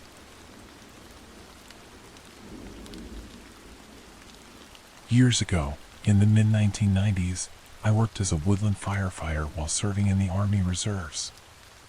I was stationed in a fire tower in the middle of a national park, where my job as a spotter was simple yet crucial. I would use binoculars to watch for signs of fire, smoke, heat, or other indicators. My closest coworker was about 5 miles away, so I spent most of my time alone. My days consisted of my shift, long walks around the tower, checking for illegal fires, keeping an eye out for wildlife, and staying on guard against bears and wolves. Our shifts were 1 week on, 1 week off, so we lived in the tower, cooked our food, and used nearby toilets and showers when needed. One day, while on a hike, I came across an illegal bear trap. I had a few ranger friends, so I carefully disabled the trap and decided to bring it to the ranger station on one of my trips for food in my Jeep. Poaching was a serious offense in the park, with hefty fines and jail time, but that didn't stop the poachers. As I was heading back to the tower, I heard rifle shots in the distance, so I quickly returned to my post. We had a rifle in the tower for emergencies. Just a few months earlier, a fellow spotter had been mauled to death by a grizzly bear, and every tower had been equipped with one for protection. I scanned the area with my binoculars, but saw nothing out of the ordinary. I radioed my coworker Ben, an older guy in the adjacent tower. He hadn't heard anything but mentioned that he had come across a few traps himself. Later that night, after a simple dinner of franks and beans with toast, I was writing a letter to my future wife when I heard the rumble of a truck. I initially thought it might be Ben, as he occasionally made the trek to my tower for a visit. But when I looked out, I saw 4 men with rifles getting out of the truck. One of them leaned against the vehicle while the other 3 started setting traps. I grabbed my rifle and lantern, then hurried downstairs. I was only 21, a farmer's son from a small town in Virginia, and despite my deployment experience, I was still naive.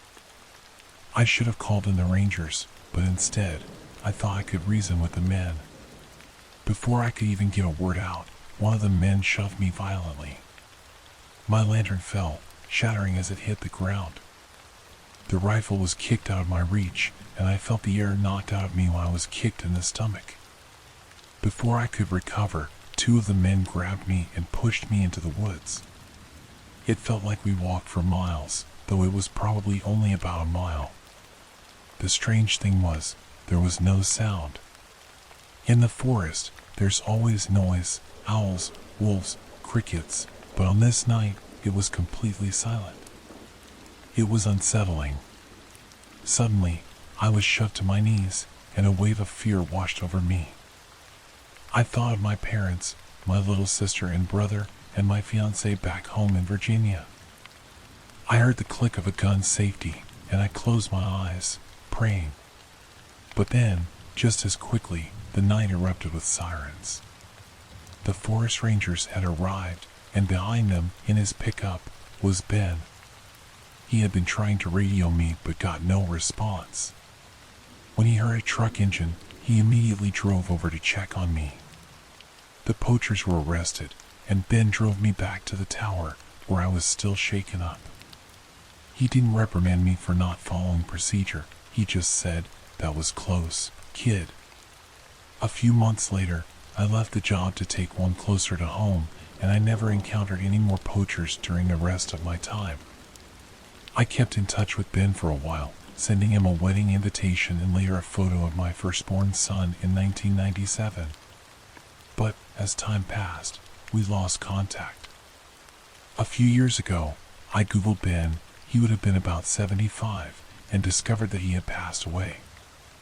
I'm not sure what happened to those poachers, but I know one thing: I never want to cross paths with them again.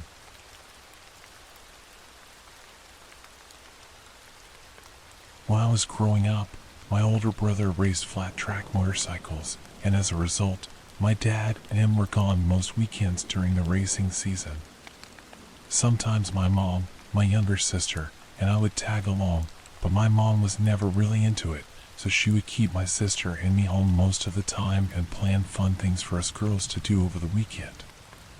This incident happened on one of the weekends we stayed home, back in 1987, so I was 10, and my sister was 8. It started out like any other Saturday with my dad and brother gone. My mom took us out to eat at McDonald's, we went to the mall, and then we came home to play Monopoly and watch cable. Around 10 p.m., my sister and I started to get sleepy, so my mom brought out the sleeping bags for all three of us to sleep in the living room together.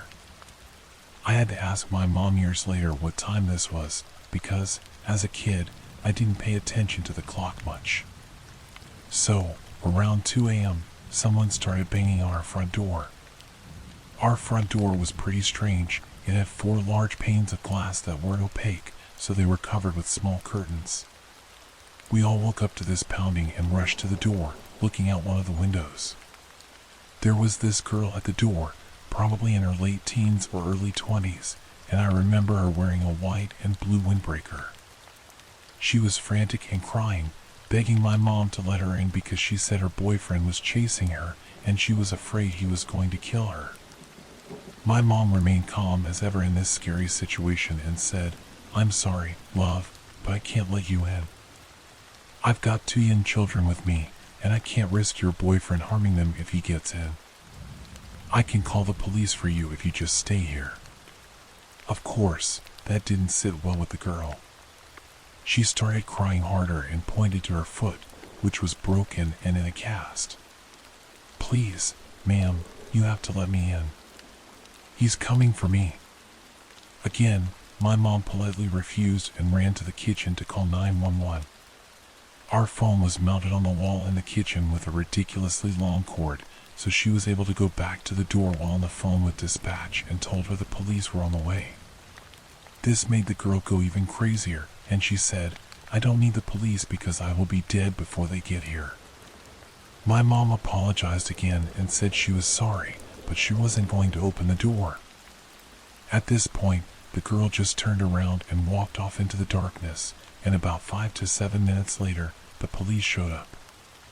My mom gave a statement, and as she was doing so, my dad and brother came home from the race. My dad didn't even turn off the truck. He just ran up and looked terrified, asking what was going on. While my mom was telling my dad what had happened, another officer walked up and said he didn't see anyone but had found a shoe in the street in front of our house. The police left, and we all sat in the living room for a bit to decompress. I remember thinking that maybe my mom wasn't being very nice to the girl and should have just let her in. Fast forward to 2001, about a week after I gave birth to my first son. Family and friends were at my house, doting on my baby.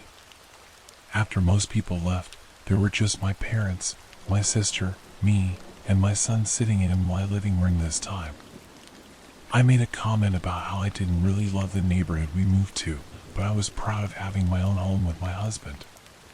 Then my sister says, "Hey Mom, remember that lady who came to our door demanding to come in?" My mom says, "Yes, very well." At this point, I could tell my mom and dad weren't comfortable talking about it because they gave each other nervous glances. So, my sister, being the blunt person she can be, says, "Why didn't you just let her in? I wonder if her boyfriend did end up killing her." My dad interjected and said that my mom did the right thing because it was late and we were home alone. Then he added this little detail. Plus, they ended up finding her in a car with her boyfriend, smoking substances a few blocks over. They had rope, duct tape, 2 shovels, and a ton of knives in the trunk. My sister and I said in unison, "What?" I asked why we were never told about that, and my dad said they decided not to tell us so that we wouldn't feel unsafe in our own home. Finding this out made me feel like a huge jerk because I had always thought that my mom was being somewhat rude, and I always wondered what happened to the girl. Now I know my mom most likely prevented a home invasion with her tough but right decision to deny this girl entry into our home. Learning about that sent chills down my spine. Even writing it out now gives me goosebumps. The friend my roommate brought home. About 3 years ago, I was going to school in a U.S. city and living with 2 other roommates. One of my roommates was known for bringing questionable characters back to the apartment. During our fall semester, she befriended a guy in her advertising class who went by the name Dallas. He became her substance dealer, and she frequently brought him over to the apartment. I suspected they were sleeping together, but she denied it. It was a strange relationship, but who was I to judge? My other roommate and I thought he was charismatic enough, but couldn't quite see the appeal Christy asterisk, my roommate who befriended him, saw. I remember one night we had Dallas over for dinner. He told us he played for our college's football team, had started his own business at 25, was a well-known substance dealer who made a fortune, and that his name was Dallas because he had lived in Dallas, Texas, and his parents named him after the city. My other roommate and I nodded and listened, but we didn't think much of it, except that this guy thought he was a big deal and loved gloating about himself. Mind you, he was about 5 feet 4 inches and probably not over 150 pounds. I believe he came over for dinner 1 or 2 other times.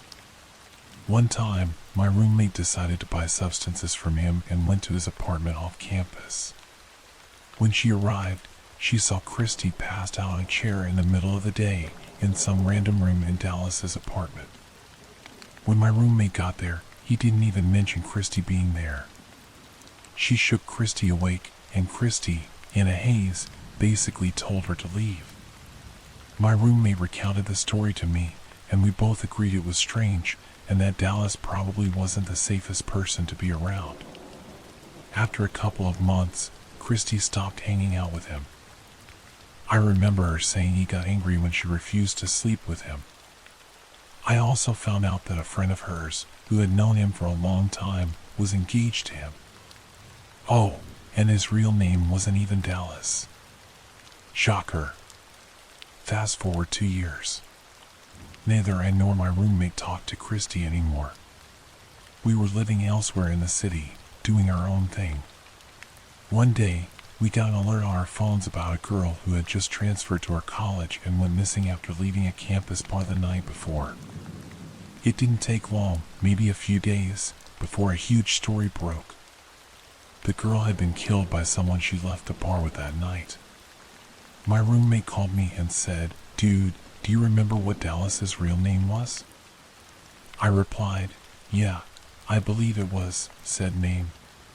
She said, "Go online and read this article. He killed that girl who just went missing." Sure enough, I went online, and there was the most horrifying mugshot of Dallas, next to a photo of the girl he had just killed. It got even crazier. Apparently, he had taken her home that night, presumably for a one-night stand, and at some point, things turned bad. He killed her by blunt force and strangulation. As if that wasn't terrible enough, he cleaned up the evidence, poorly, in his apartment, put her body in a storage container, took a lift to his grandma's house hours away, and buried the container on the property. After obtaining surveillance footage of the two of them leaving the bar together, it didn't take the police long to arrest him. Weeks after the story broke, many women came forward to share similar creepy encounters with Dallas, the supposed college football player and entrepreneur. None of it was true. Also, he was about 28 years old, claiming to be a student at our college to prey on younger women. It's a truly horrible story about what happened to that young woman. So, Dallas, you evil human being, let's never meet again. I hope you rot in jail for the rest of your life. This happened around 3 years ago. I was living with a roommate and going to school, and I was around 22.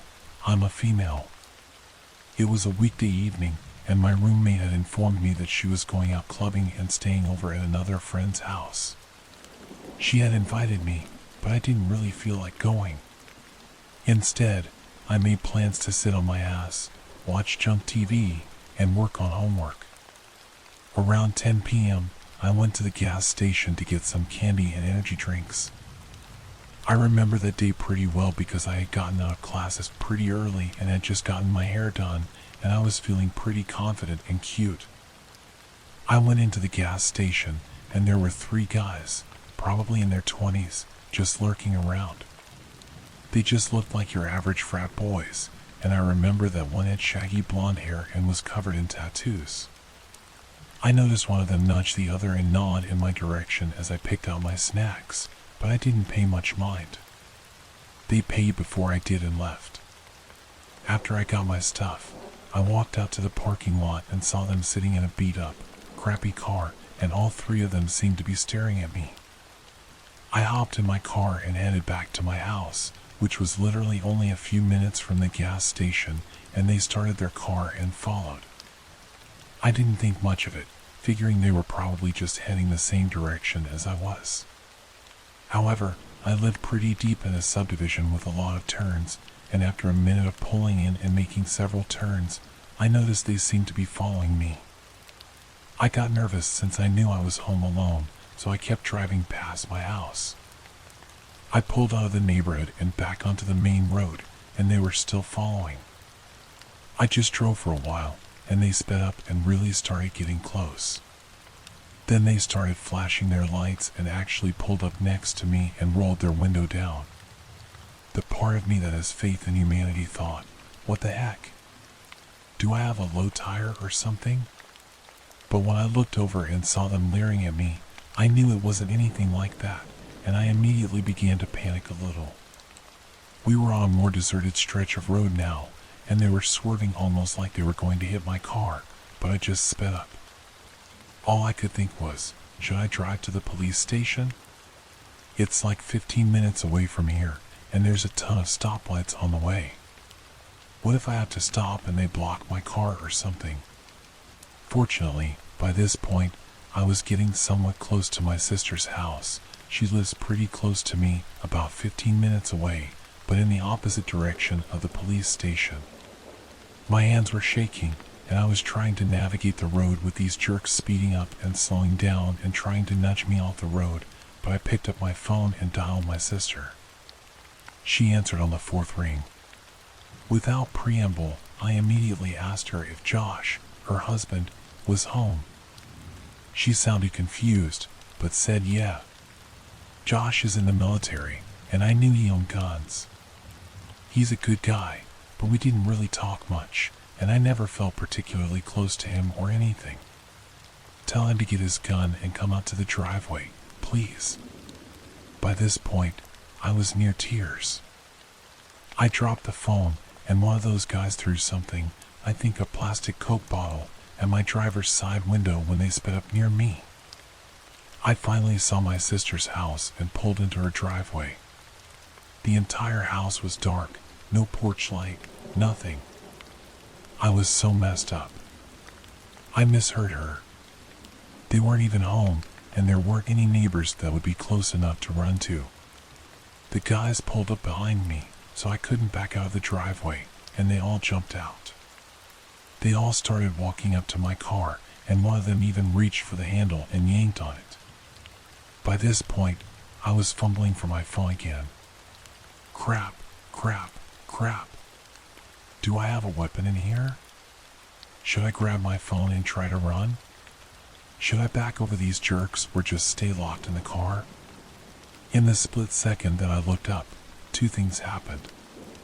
First, I made eye contact with the shaggy-haired blonde guy who was the one yanking on my door. He didn't look angry or drunk or anything. His eyes were dead and predatory.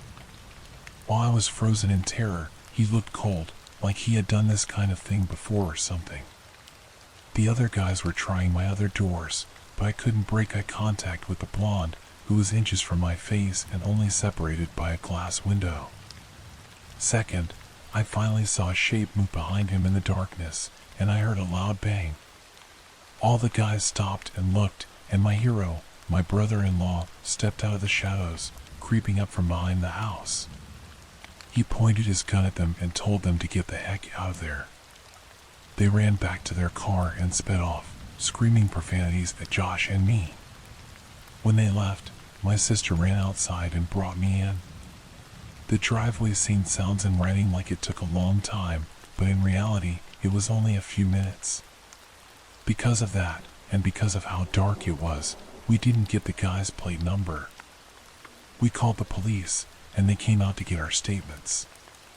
They said they would have someone patrol the area to keep an eye out for any cars that were the same make, model, and color, but that it would be hard to catch the guys without the license plate number. Unfortunately, nothing ever came of it. They never caught those jerks. I can only wonder what they wanted with me, what they were planning for me, or what would have happened if Josh hadn't been there.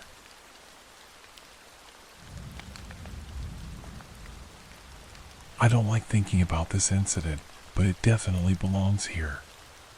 My dad worked at a beachside bar and grill when I was little. In addition to being a chef, he ran and DJ'd the bike and car shows for the restaurant. The car shows were usually on Wednesdays, and the bike nights were on Friday, a small detail, but important to the story. The car shows were on a school night, so I was rarely allowed to go, but my father would often bring me to the bike nights. By all accounts, I was an adorable and pretty mellow kid, and the bikers absolutely loved me.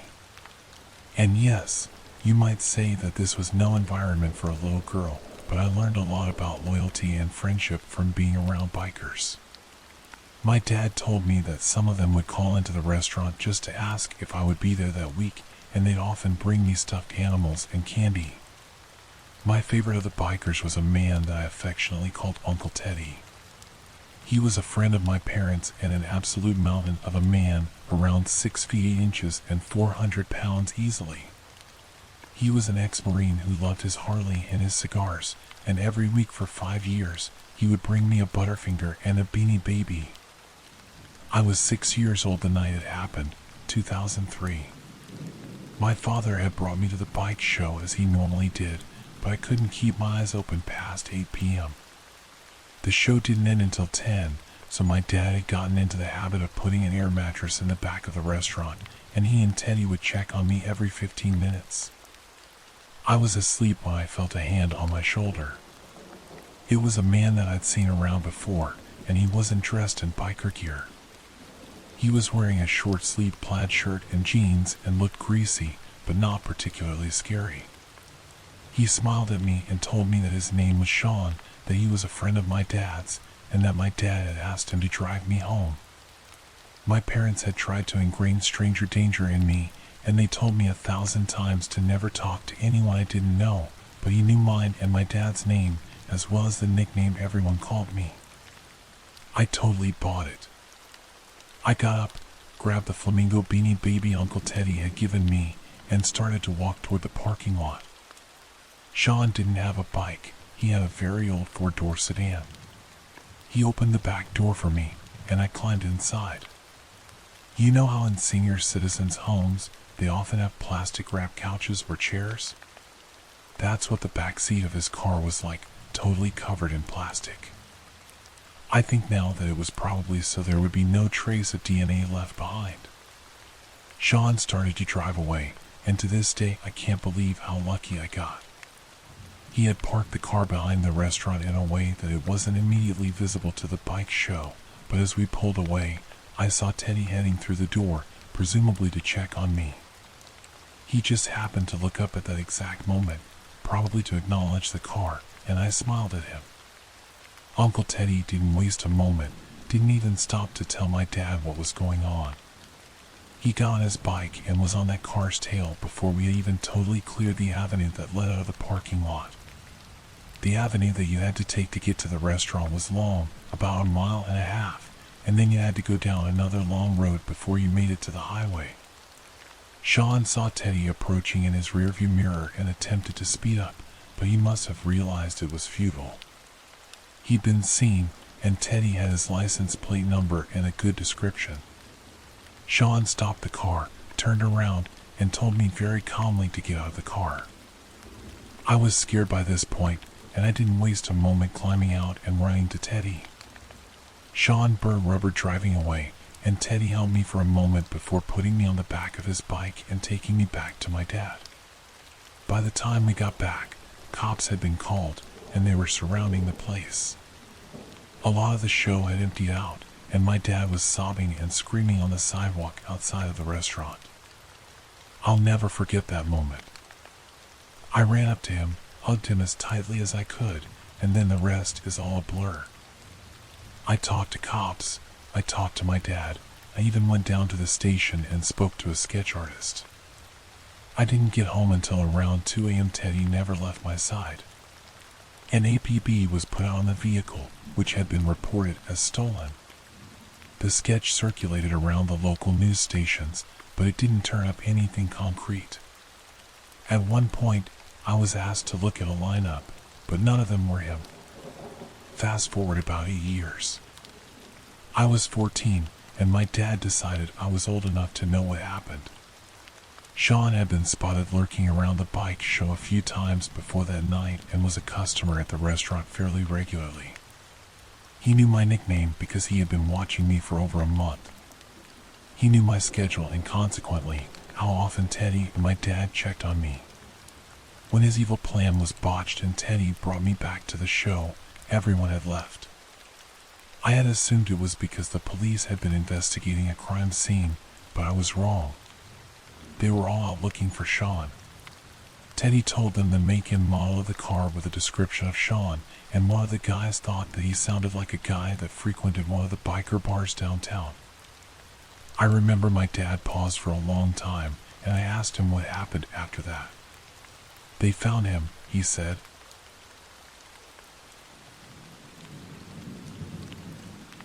I deliver pizza, and I've been having a really busy night, non-stop back and forth, without any time to even pause and take a leak. I've been so busy that I wasn't really thinking about bathroom breaks.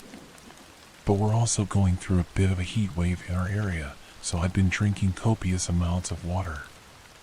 All of a sudden, as I was driving to this particular delivery, the urge to go hit me. Things went from 0 to 60 in an instant. Thankfully, I was close to the customer and thought I could get this one over with quickly. Or so I thought. I pulled up to the house, and it was an area I'd delivered in before, so I could immediately see that something wasn't right. All the lights were off in the house, not even the glow of a television or anything. It was extra apparent because the street light closest to the door happened to be out of order. On top of it all, the block was dead quiet. This is a big university area, and obviously, there aren't many student renters in July. But there had to be at least one person because someone ordered this pizza. Maybe they just liked sitting in the dark, or they were out back in the yard. Whatever the case, I just didn't want to get out of my car and knock on a quiet house in the middle of the night, around 9:30 p.m., without first checking that I had the correct address and the customer was inside. It was scorching that night, even after sundown. My car's AC is a joke, and the piping hot pizzas didn't help things much, so I had to try and open the car door as infrequently as possible to keep any cool air in. I called the number the customer provided, and the voice on the other end said, kind of brusquely and out of breath, "Yeah?" I tried to keep it clear and concise. "Hey, it's your pizza out front, but there doesn't appear to be anybody home?" The customer replied, still gasping for air, "Yeah, I'm not home." At that point, I had to pee so badly that I was much less patient than I'd otherwise be with a customer. I snapped, "Well, then we're going to have to terminate the order because I've arrived in the stated delivery window, and you were supposed to pay in cash. I don't know what to tell you. Plan ahead next time." I instantly regretted letting my bladder do the talking. The voice on the other end came through more clearly. It was a young, bubbly, and very distraught girl who couldn't have been older than 20 or 25. "Oh my gosh, I'm so sorry. I was running down the street, so I could barely hear you," she cried. "I just switched you out of my AirPods. Is that better? Sorry, I completely lost track of time at work, but I knew you were coming. That's why I'm literally running home right now. Please don't leave. I'm starving, and I don't have a car. Seriously, please don't leave. 5 minutes tops, okay? I know what it's like to be hungry, running late, and carless, while not living near any restaurants." Plus, when I heard her voice, I began to remember delivering to this place a couple of times before. She'd always been perfectly nice. Now I felt bad for snapping at her. I tried to walk it back while simultaneously looking out my window for potential spots to pee. No, my bad, I said. I'm letting the heat get to me, and it's not your fault. No need to rush. See you when you get here. I hung up and, while surveying the street, was starting to think I was really out of luck. All the other houses had people in them and were close together, so there were no clumps of trees or out-of-the-way patches of land or anything. Of course, I had just tossed my empty water bottle at the last delivery because I'm an idiot. Finally, I decided it was escalating to the point of an emergency, and the safest bet was to use a bush in front of the woman's house. She wasn't home. The street light was out, so no one would see me. The people who were home were inside. My car was parked across the street, and we're a small shop that doesn't wear uniforms, so if someone did spot me, they'd have no way to connect me to my employer. Animals pee outside all the time. Humans are animals. This is fine. I scurried over to the tallest bush in her front yard. She didn't really have much of a yard, more just a walkway lined with bushes and flowers that ran adjacent to her front door. The biggest cluster of bushes, the only one where I could be sure there would be no visible splatter on the side of the house, was about 4 feet from her door. I looked both ways, unzipped, and let fly. After the initial millisecond of relief, I noticed the sound was way off, more like pissing on something solid than something leafy. I started panicking, thinking I aimed wrong. But once I started, I couldn't stop midstream.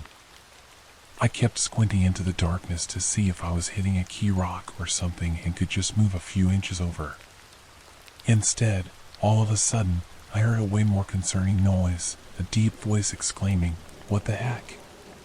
Before I could turn around, assuming I'd been caught by a neighbor, a man came leaping out of the bushes. He blew by me, brushing my golden shower off him as he did.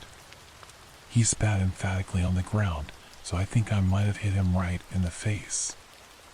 I didn't see where he went after a few paces.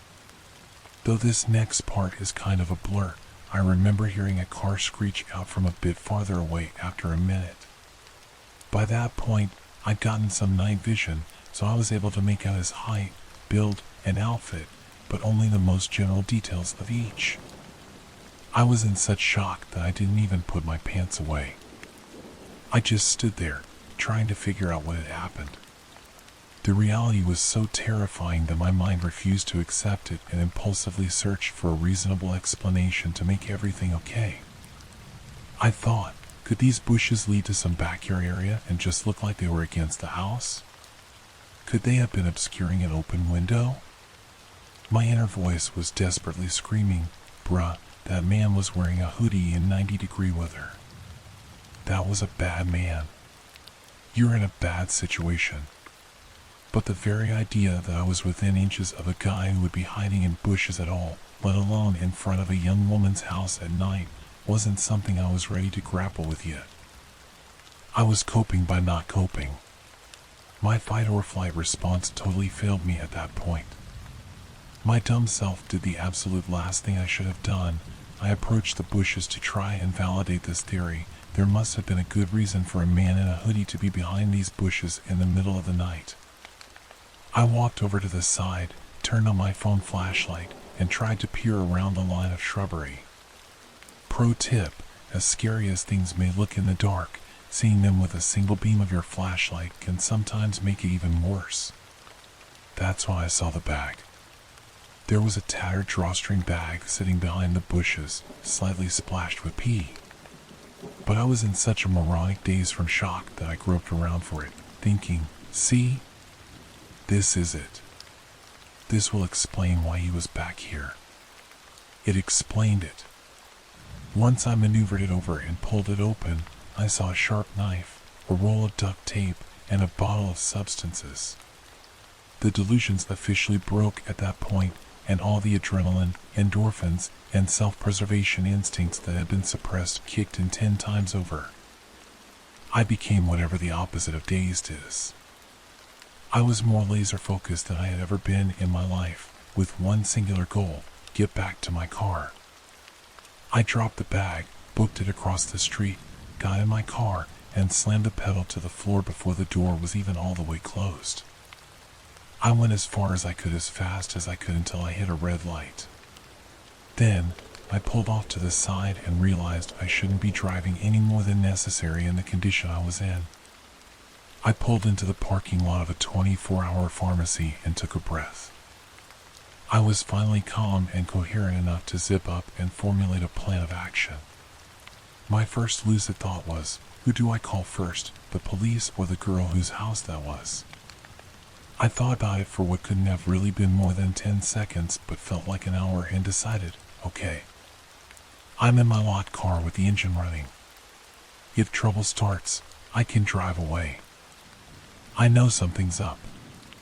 She might not. She needs to know not to keep walking in that direction. But as I was dialing her number, it occurred to me, what if there was no girl? I thought I remembered delivering to that house before, but what if I was wrong? What if the girl on the phone was just a decoy to get me there to rob me, or worse? Every pizza guy on the planet has seen the Evil Genius documentary by now, so I thought she called me all out of breath. She wasn't home. The whole thing was off. I can't risk it.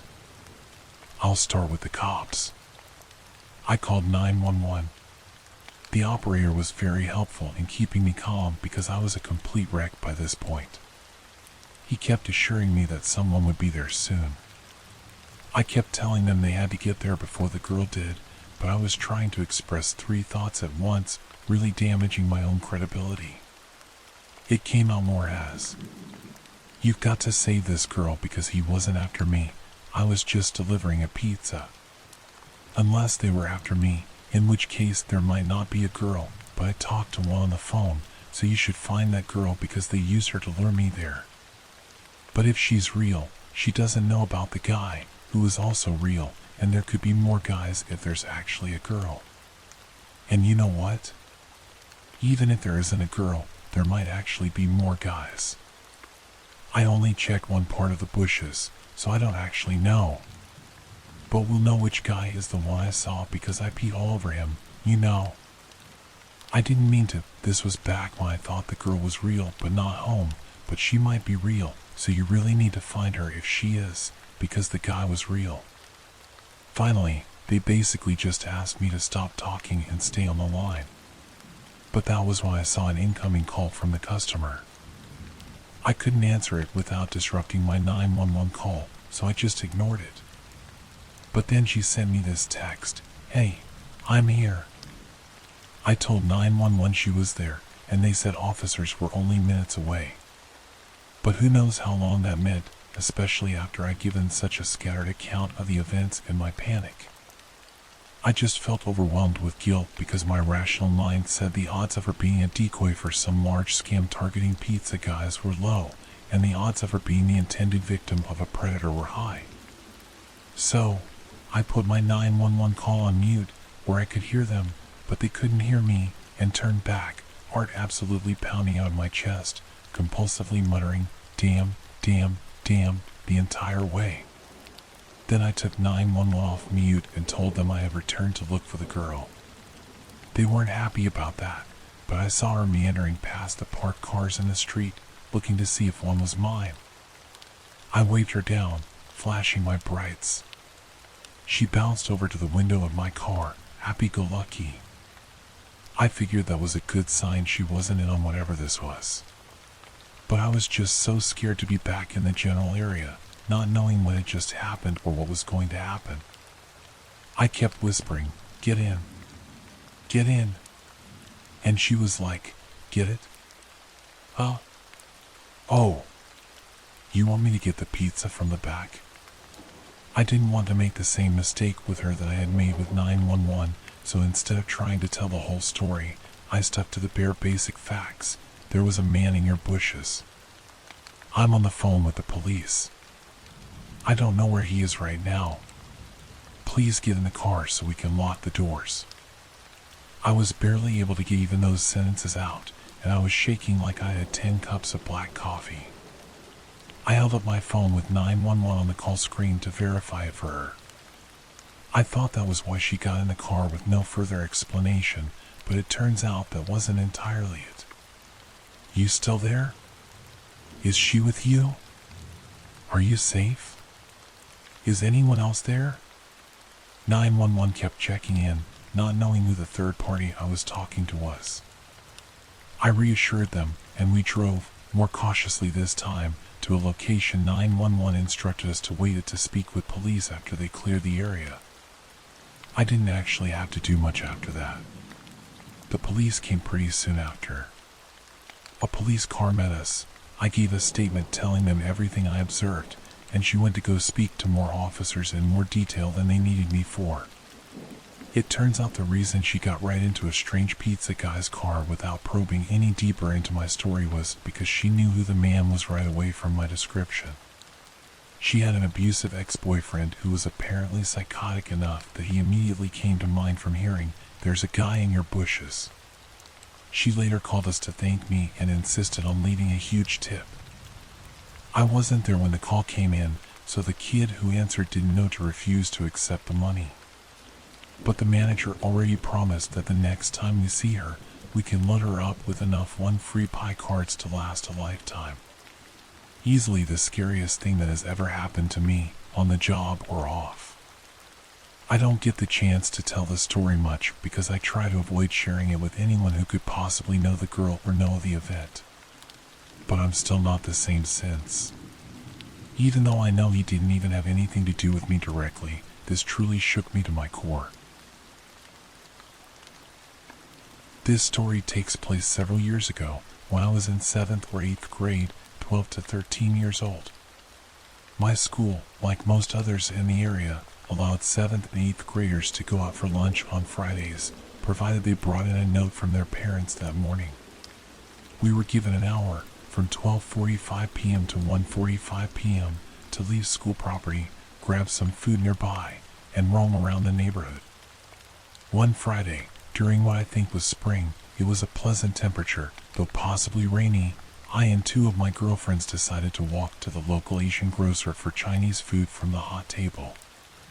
After getting our food, we headed to a nearby park we frequented, about halfway between the school and the grocery store. The park had one of those colored metal and plastic play structures designed to look like a treehouse.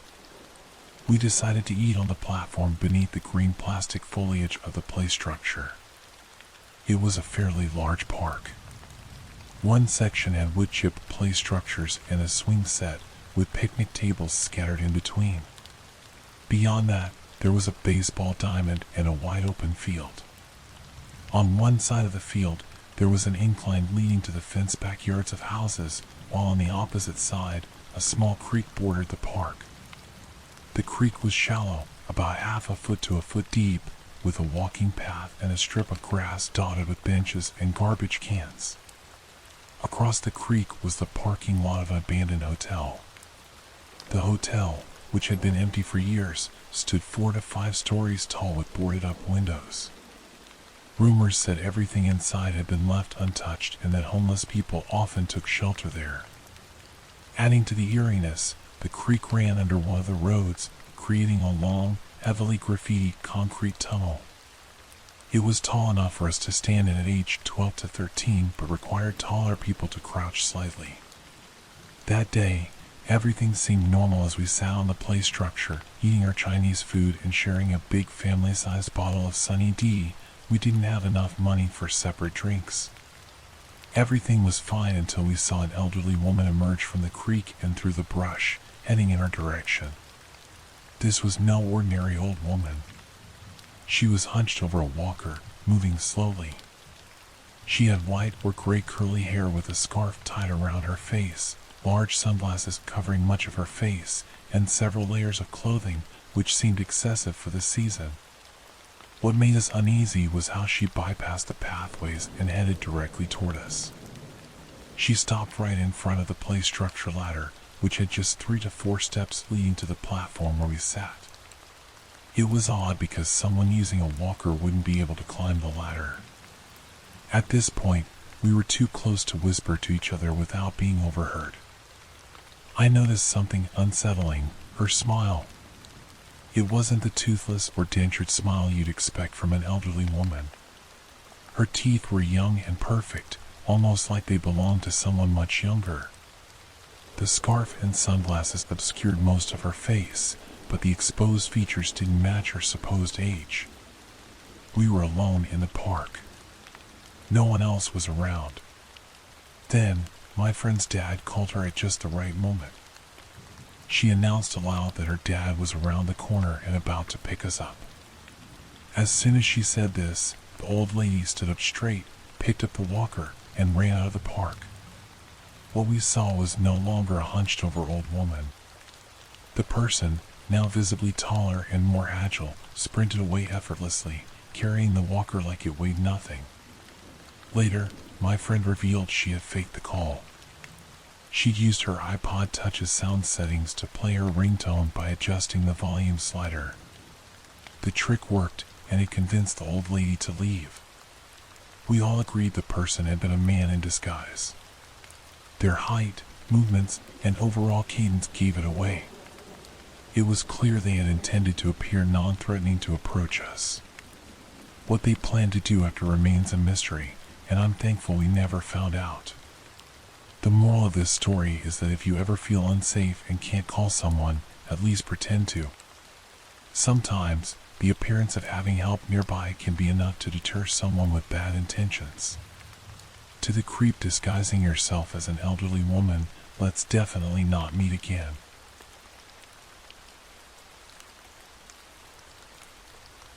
This was back in January of 2018.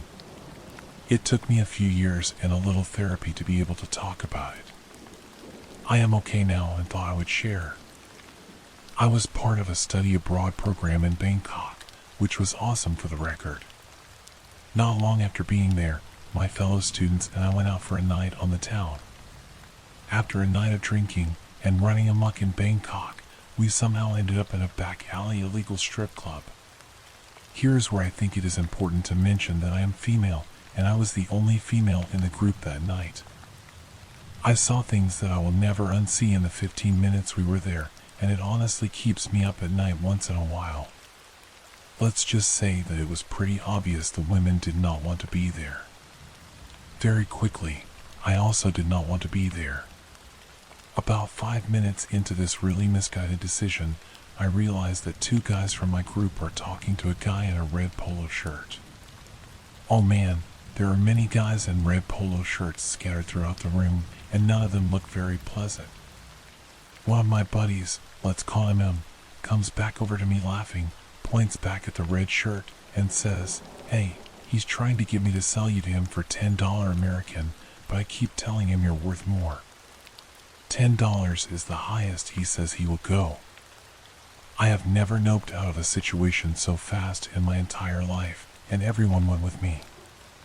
I am an experienced traveler, so I did take the opportunity to use this as a learning experience for him as to how quickly these situations can go south and how important it is to be on your guard in a foreign country. I'm thinking he learned his lesson. We all got out safe, no harm, no foul. I admit that I became a little more withdrawn from the group. Everyone went out partying every night.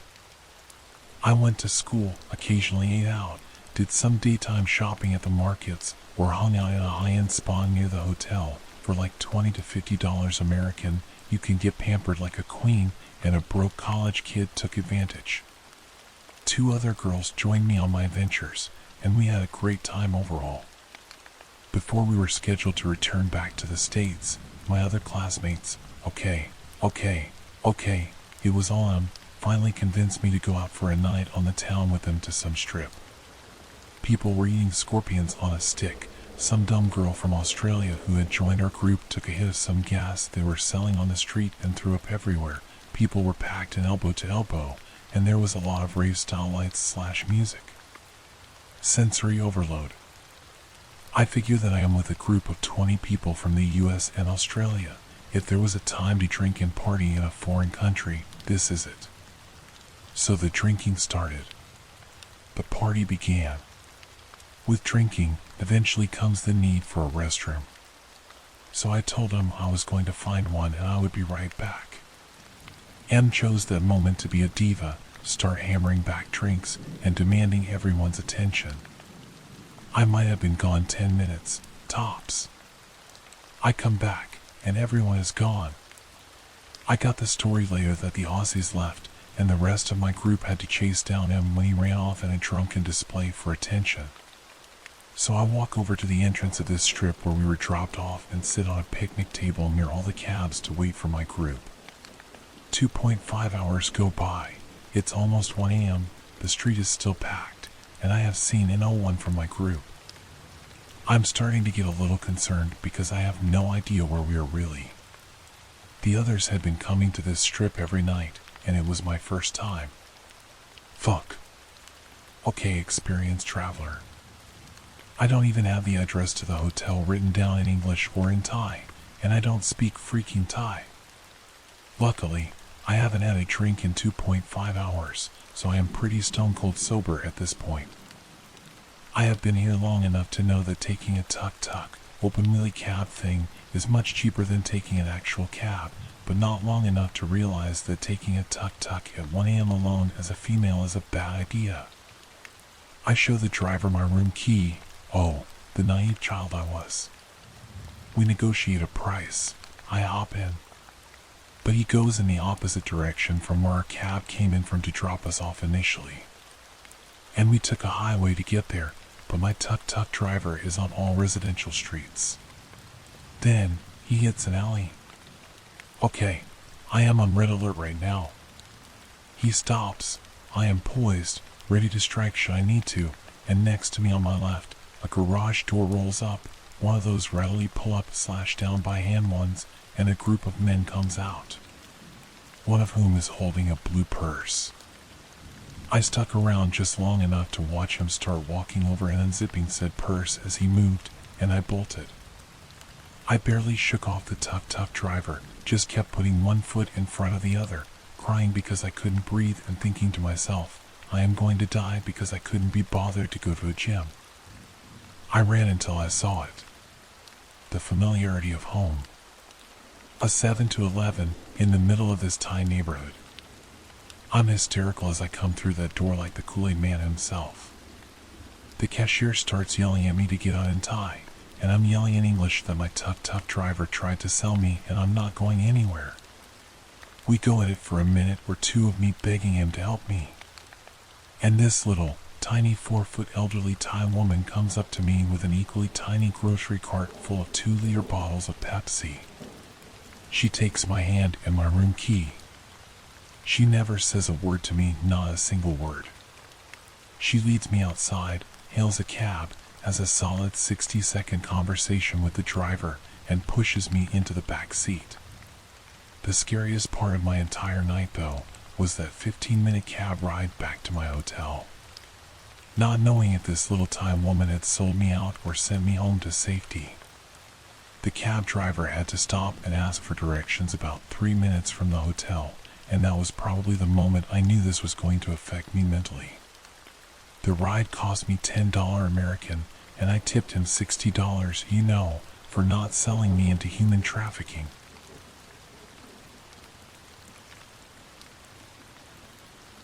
This happened a couple of years ago, back when I was a dancer at a gentleman's club in Virginia.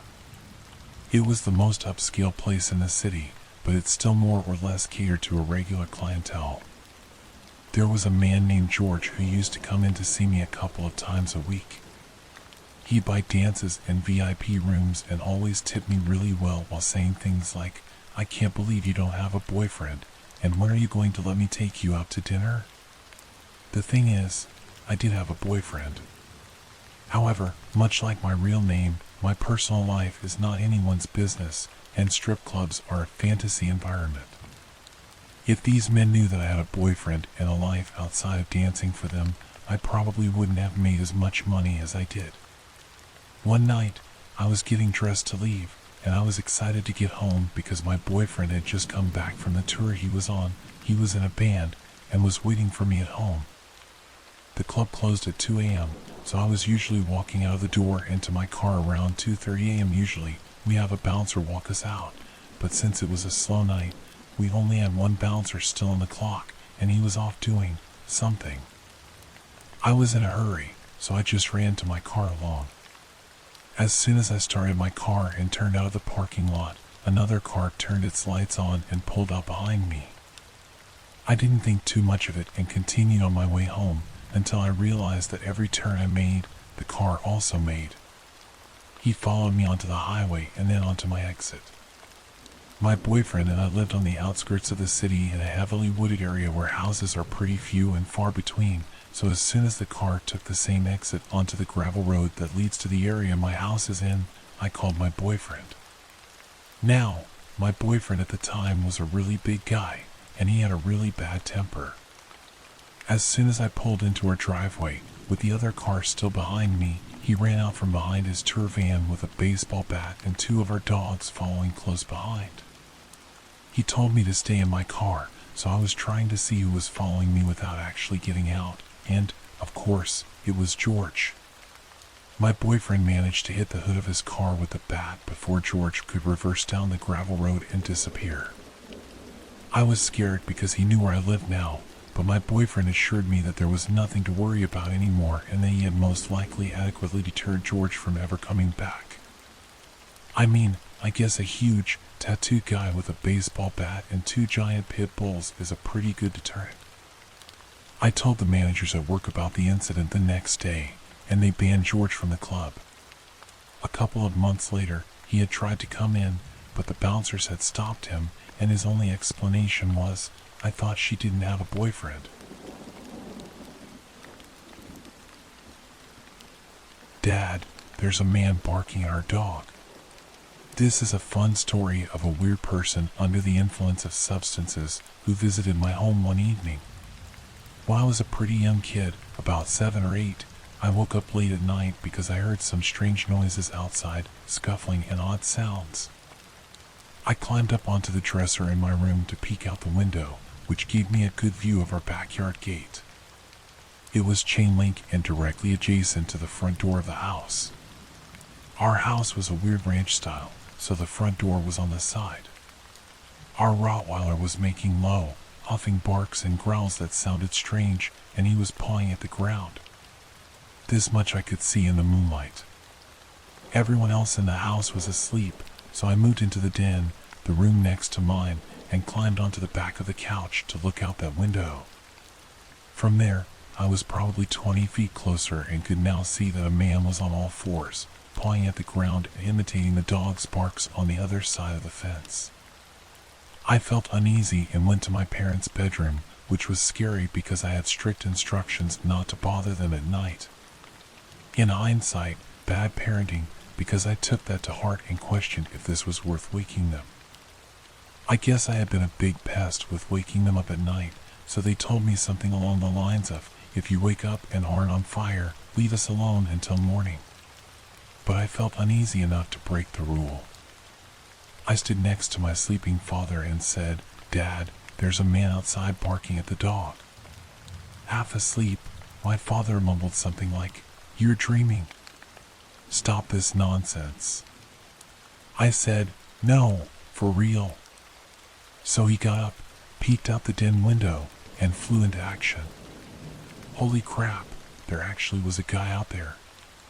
Now, he wasn't barking at the dog anymore, he was trying to get in through the front door. We had an iron security door in front of the regular door, and the guy was rattling it wildly. My dad grabbed his shotgun, flung the inner door open, and screamed, "Can I help you?" At this point, the guy ramped up the rattling and started yelling, "Let me in. I'm here for the party. I was just here. Let me back in." Dad quickly realized the man was drunk, under the influence of substances, or just crazy. He told my mom to call the police. Mom called and explained there was a drunk or crazy man trying to force his way into our home. I hung back around the corner, watching but hiding. Dad stood at the door, holding the shotgun. The intruder went back to the gate and resumed barking at our Rottweiler. The dog, now sensing our fear and tension, was furious, snarling and trying to bite the guy through the fence. The police arrived remarkably fast. As they came up the driveway, they shouted at my dad to drop the shotgun and put his hands up. The intruder turned to the police and yelled, "You need to help me." My parents locked me out of the house and have my stuff inside. The police looked at my dad, who was in his nightclothes, me clutching the wall, and the dog in a frenzy. The man realized things weren't going his way and tried to run. One of the officers clotheslined him into the side of the house with a huge thud. The man wrestled and tried to escape but ended up punched in the face and cuffed. The kicker? While this was all happening, there was a lively party across the street. The guy could have just strolled back there and been fine. As they were leaving, he shouted, "Oh crap, it was that house over there," giving the cops some useful intel. The dog got treats for trying to protect us, and I got a little more credibility. My parents didn't ignore every crazy thing I said after that, so I'd say it was a win-win all around. Stalked by a female solo camper for several days while on our mountain camping honeymoon. It was the summer of 2016, and I had just married my longtime girlfriend. Over the course of our 12-year relationship, we had traveled to the mountains several times, both in summer and winter, for camping but also to stay in nice mountain hotels and snowboard the slopes. Naturally, we both agreed this was how we wanted to spend the first few weeks of our marriage. We booked a 20-day stay at a mountainside campground on the other side of the country. We also decided to bring our dogs with us, as they too love being outdoors, and we generally bring them camping anyway. After 2 days of road tripping, we had arrived, quickly set up, and settled in for a good, long stay on the mountain. It was beautiful. A couple of days into our trip, we had already met a bunch of fellow campers. We are very experienced campers, so we generally attract a lot of attention from novice campers asking for tools or supplies, as they see we are well set up. We are usually more than happy to help people get situated if they need matches, cream or sugar, or help setting up their equipment. It was day 4 or 5 when she first made her presence known to us. I will refer to this person as she or her, as we never learned her name. We were sitting down under the shade of the large pine tree at the edge of our site, drinking beers and playing cards, when she seemingly appeared out of nowhere. She was just suddenly right there. "Can I pet your dog?" she said. Even my dogs didn't see her approach, as the very sound of her voice triggered them into a startled frenzy. As the dogs were worked up already, I politely told her no. Then she just stood there, at the edge of our sight. She didn't say a word, just stood there, sort of existing but not really doing anything. She wasn't exactly staring at us or looking at anything in particular. I asked her if she needed anything, and she said no. After a few minutes, she walked off. I work with people with brain injuries, so I've had my fair share of experiences with unusual behaviors, including people with poor social skills, so I wasn't about to write this person off as creepy just yet. But she had my attention. I casually watched her walk off and enter a campsite across the path and a few sites down from ours. There was already a small tent set up in the site, but she proceeded to pull an even smaller single-person tent from her backpack and began setting it up. The day prior, we had seen 2 young girls set up the other tent and were clearly the occupants of the site. There was no further interaction with her that day, although we did notice that the owners of the other tent on the site were not around at all that day, and we didn't see them return that night. The next morning, I was walking to the camp showers to clean up for the day. As I walked past her site, I saw she was sitting in her little tent, reading a book. The door to the tent was open. I paid no attention and kept on my way to take my shower. When I was done showering and walking back, I noticed her tent was now closed, but it was jiggling about, so I knew someone was in there. Then she made her presence known in a big way. Just as I was approaching her site on the way to mine, she unzipped her tent, and I immediately saw she was completely nude. She then positioned herself just inside the tent at the door and let out this over-the-top, full-body stretch, holding her arms way up to the sky while pushing her chest forward, like it was some kind of mating ritual designed just for me. While doing this, she let out what I can only describe as an exotic moan. It was pretty obvious she was putting on a show for me. I continued on my way to my site and told my wife about the display I had just witnessed. We both laughed it off and moved on with our plans to hike a good trail to a waterfall. The trailhead for this hike was accessible from the campgrounds, so we didn't have to drive to get there. We just walked the additional 2 kilometers to the trail. We walked at a good pace, so when we got to the trail, we decided to stop for a few minutes and take some photos of the surrounding mountains before heading into the thicker bush. After sitting there for maybe 5 minutes while my wife was taking pictures, she emerged from the trail that led toward the campground. At first, I thought, okay, coincidence, she's staying here, and this is a pretty common trail. But then she saw that I saw her. She stopped dead in her tracks and just stood there. Same demeanor as our first encounter, just standing, not doing anything in particular, but also sending creep vibes our way. This was the first time I said to my wife, I think we have a stalker. Confused, my wife looked to where I was looking and was immediately a little creeped out. Once again, I thought, whatever, maybe she's just hiking the trail, no big deal. So we continued on the trail at a good pace, and she maintained a consistent distance behind us. At this point, our dogs were a little distracted by her, and our youngest dog kept turning around to watch her. I got a little fed up with the dog constantly stopping to look back, so I decided we would stop for some water and let this woman pass. Well, what does she do but stop walking when we stop and, once again, just stand there. At this point, we were genuinely concerned because this was approaching horror/suspense movie level creepiness, and I started to wonder what this woman's intentions were. Standing motionless at that distance and refusing to pass us ramped up the oh no factor to about 9. My wife and I agreed to just pick up the pace and cut the hike short by taking the shorter loop, which was only another half kilometer ahead, and head back to our camp. We managed to put some distance between us by jogging every time we made a turn and she was out of sight. We didn't see her again until later that night. That evening, my wife decided to take a shower at the camp showers. When she returned, she told me that our stalker was in the bathroom as well, taking a shower. This time, however, she was with 2 other girls and appeared to be getting ready for a night at the club. There is a nearby ski town with a few nightclubs and bars, so it made sense to see the girls preparing for a night out. The 2 girls with her were the ones we'd seen previously set up at her site.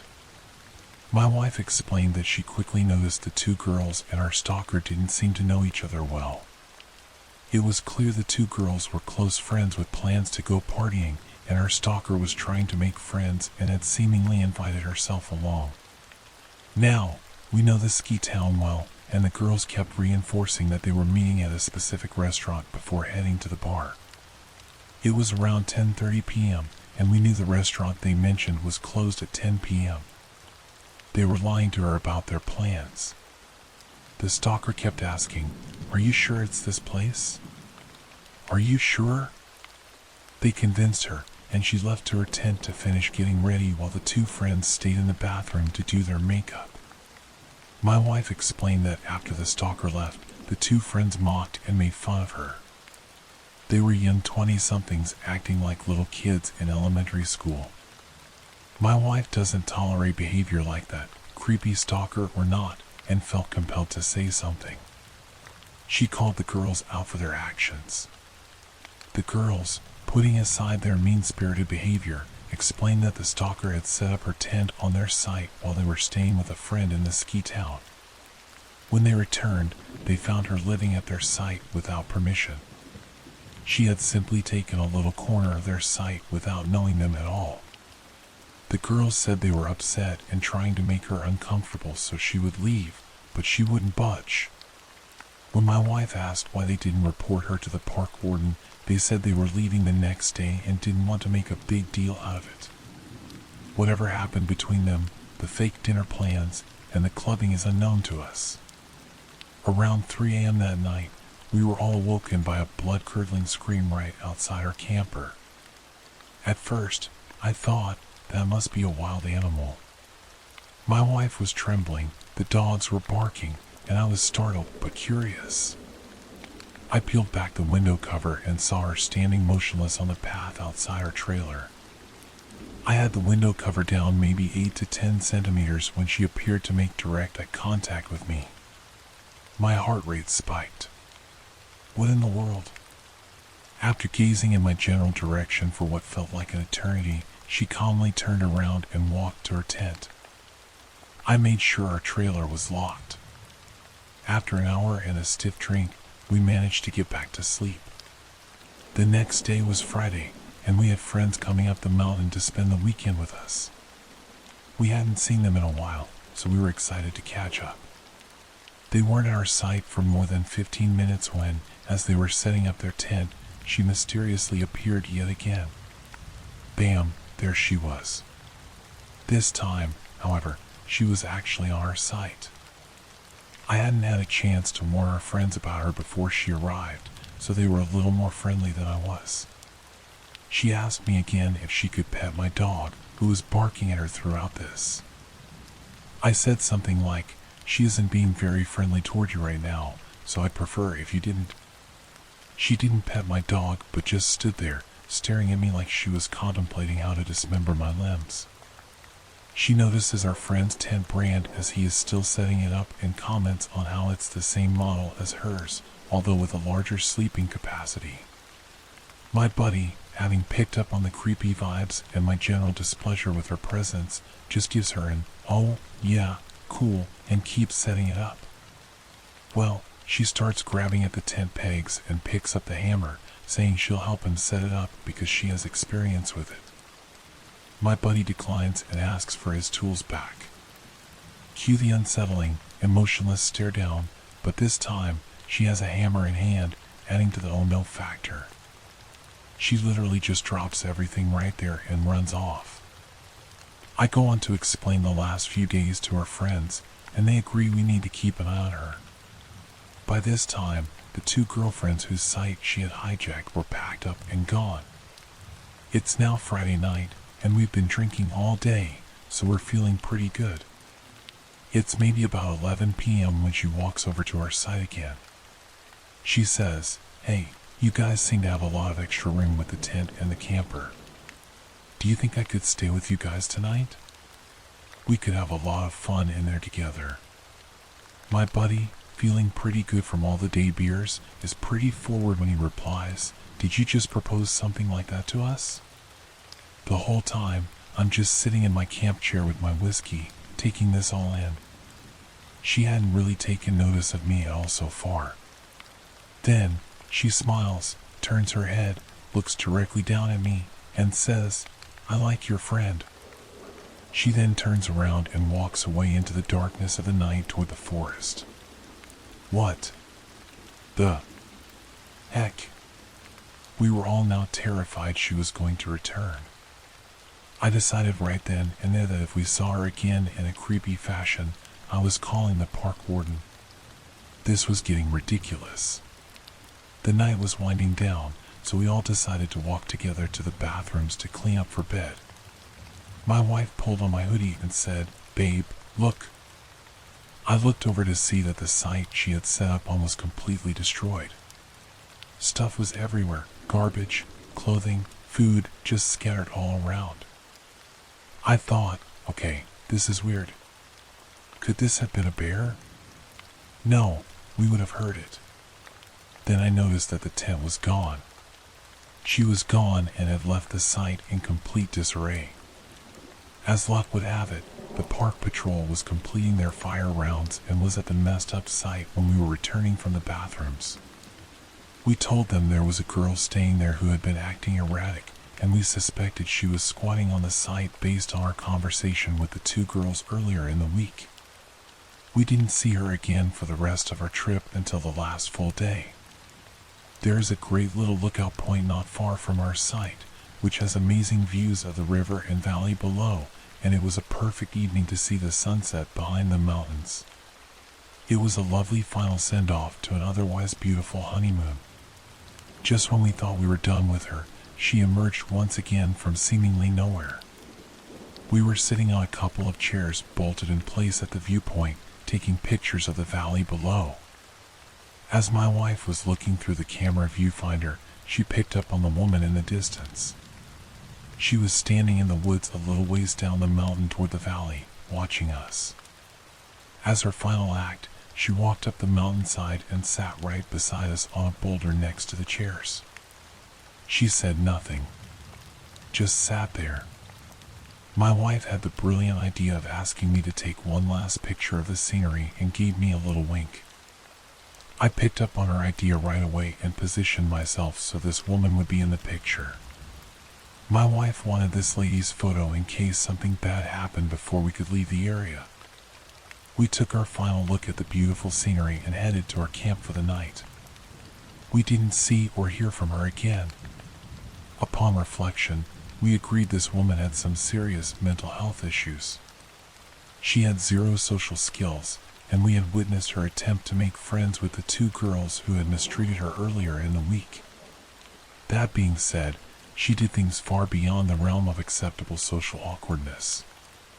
There were moments I thought she might pull out a knife and harm us all where we stood. More than that, the stalking, the midnight screaming, and running off into the woods at night were terrifying to us. I feel this is a story worthy of this channel. I met an adult online and I regret it every single day. 9 years ago, I met a person that to this day, I still wish I never did. I was an isolated, bullied, and depressed 8th grader with the added challenge of being a plus-size kid in a sports-centric town. So basically, I was beaten and ridiculed on a daily basis. I couldn't make any friends with my new classmates. All of my old friends from elementary school were placed in different classes, and nobody was in the same after-school groups as me anymore. We were also all in a scout group, but that disbanded before I got into middle school. I was also lonely, and if someone talked to me without picking on me, it made me happy. I had a Google Plus account, the only social media I could access at school that I kept hidden from my parents, which I used to check out my favorite fandoms and hopefully make some new friends. One day, I was on Google Plus in the computer lab, and I had commented under a piece of fan art of a character I liked. The person who made the post replied to me not even a minute later. I remember getting very excited seeing that notification, my heart swelling up in excitement. The two of us spent the next 10 minutes of my class talking to each other in the comments section. We ended up replying so much that we flooded a good portion of the comments with our conversation. After I had to change classes, I logged back in on one of the Chromebooks we had stored in the back of the class and saw that she had actually messaged me. Her name was Haley. At least, she told me that was her name. But years later, I'm not as sure it was actually her name. In the message I got, Haley told me she was 2 years older than me and that we had a lot of things in common. I spent the rest of the school day on my phone, not caring about anything in my classes. We talked for the next week in our DMs until she suggested that we message each other in a private chat room. Later that day, we made a private chat on an online messaging site, and in our first conversation, we initially talked through messages. Then Haley asked if we could also do a voice call. I told her I wasn't sure, but she told me it was only to better hold a conversation with me. Eventually, after she asked me multiple times, I gave in. After an hour of us talking, she then suggested we video chat. I agreed, both to make sure she was actually my age and to put a name to a face. Haley turned on her camera and she did look in the same age range as me. I don't know why, but that fact haunts me more than anything else. The fact that she looked so close to my age, plus that she easily smiled and spoke so friendly to me, made me feel like I had nothing to be afraid of. So that led to me quickly believing that I could trust her. We ended up talking for hours after, with me practically on cloud nine the entire time. In the beginning of our little friendship, things were going all right. We told each other about our schools, what we liked, and gushed over our favorite series. We talked almost every day and stayed up late talking nearly all night. We even exchanged a couple of silly pictures of ourselves and memes back and forth a lot. After we had been talking for 6 months, Haley asked me if I would like to meet her friends. At first, I was ecstatic, and the thought of having more friends made me so excited I didn't think twice before saying yes. Haley invited me in, and I got to meet her other friends. I had a completely different feeling about these people compared to what I felt with Haley. Something made me feel unsafe in that chat room, even though they all seemed nice, and Haley reassured me I could trust them. It felt like my instincts were trying to warn me, but I wasn't sure about what, so I ignored it. Most of them were much older than me. In a chat with her main friends, there were 6 other people. Most of them were 18, 19, but there were 2 guys that I distinctly remember being in their 20s. I asked how they all met, and they told me they met either on another social media site or from real life, but wouldn't answer any more of my questions. I was a bit naive, so all of the red flags that were popping up went completely over my head. From constant loud talking to frequently overlapping each other, the calls I was on with them were pure chaos. The messages were even worse, because they would frequently drop cuss words and topics that should not be brought up with someone who is still a minor. I tried building genuine connections with them, but they all acted dismissive of me and acted like I was annoying whenever I tried to talk in a conversation. Needless to say, I did not like them very much. Haley, on the other hand, was all about them. She would pull the exact same habits, jokes, inappropriate words, and all of that with the others. They could say something super problematic, but she would be laughing right along with them. I was shocked by this version of Haley because she never acted like this with me when it was just the 2 of us. We still talked a lot, but slowly, she was talking to her other friends more than she was with me. At first, I thought it was fine. But the more she ignored my messages or didn't pick up my calls, the more I got bothered. When I called to confront Haley about blowing me off, she went ballistic on me, saying that I was being selfish and that I didn't want her to talk to her other friends because I was jealous. I explained that wasn't true, but she wouldn't listen, then hung up on me. Haley then ghosted me for almost a month, leaving me worried and upset over what happened. When she started talking to me again, I was so emotionally distraught. I was crying on our first call and apologizing for what I said the last time we talked. She told me it was fine, she just needed some time alone, and that she would talk to me a bit more. And indeed, she did, although not in the way I thought she would. Haley began to tell me she had depression, and that was the reason she wouldn't talk to me for a month. I didn't judge her about it and said whatever she needed to talk about, she could come to me. This led to her trauma dumping on me nearly every day, talking about how difficult her home life was, and how bad her relationship was with her mom, and how much she hated herself. I was there to offer an ear and some kind words whenever Haley called or messaged me about it. This quickly became part of our routine. Almost daily, in the middle of us having any kind of conversation, she'd begin complaining about anything happening during her day. If not that, it would be about how ugly she thought she was, or how much her life sucked, and she wanted to end things. The last one freaked me out the most. I was worried about her because we lived in different states, and I couldn't help her in person. Every time she would become self-deprecating, I would say otherwise, giving her compliments and words of affirmation for so long my throat ached and felt raw. And then, just as fast as she'd bring it up, she'd drop that conversation, and we talked like we were before.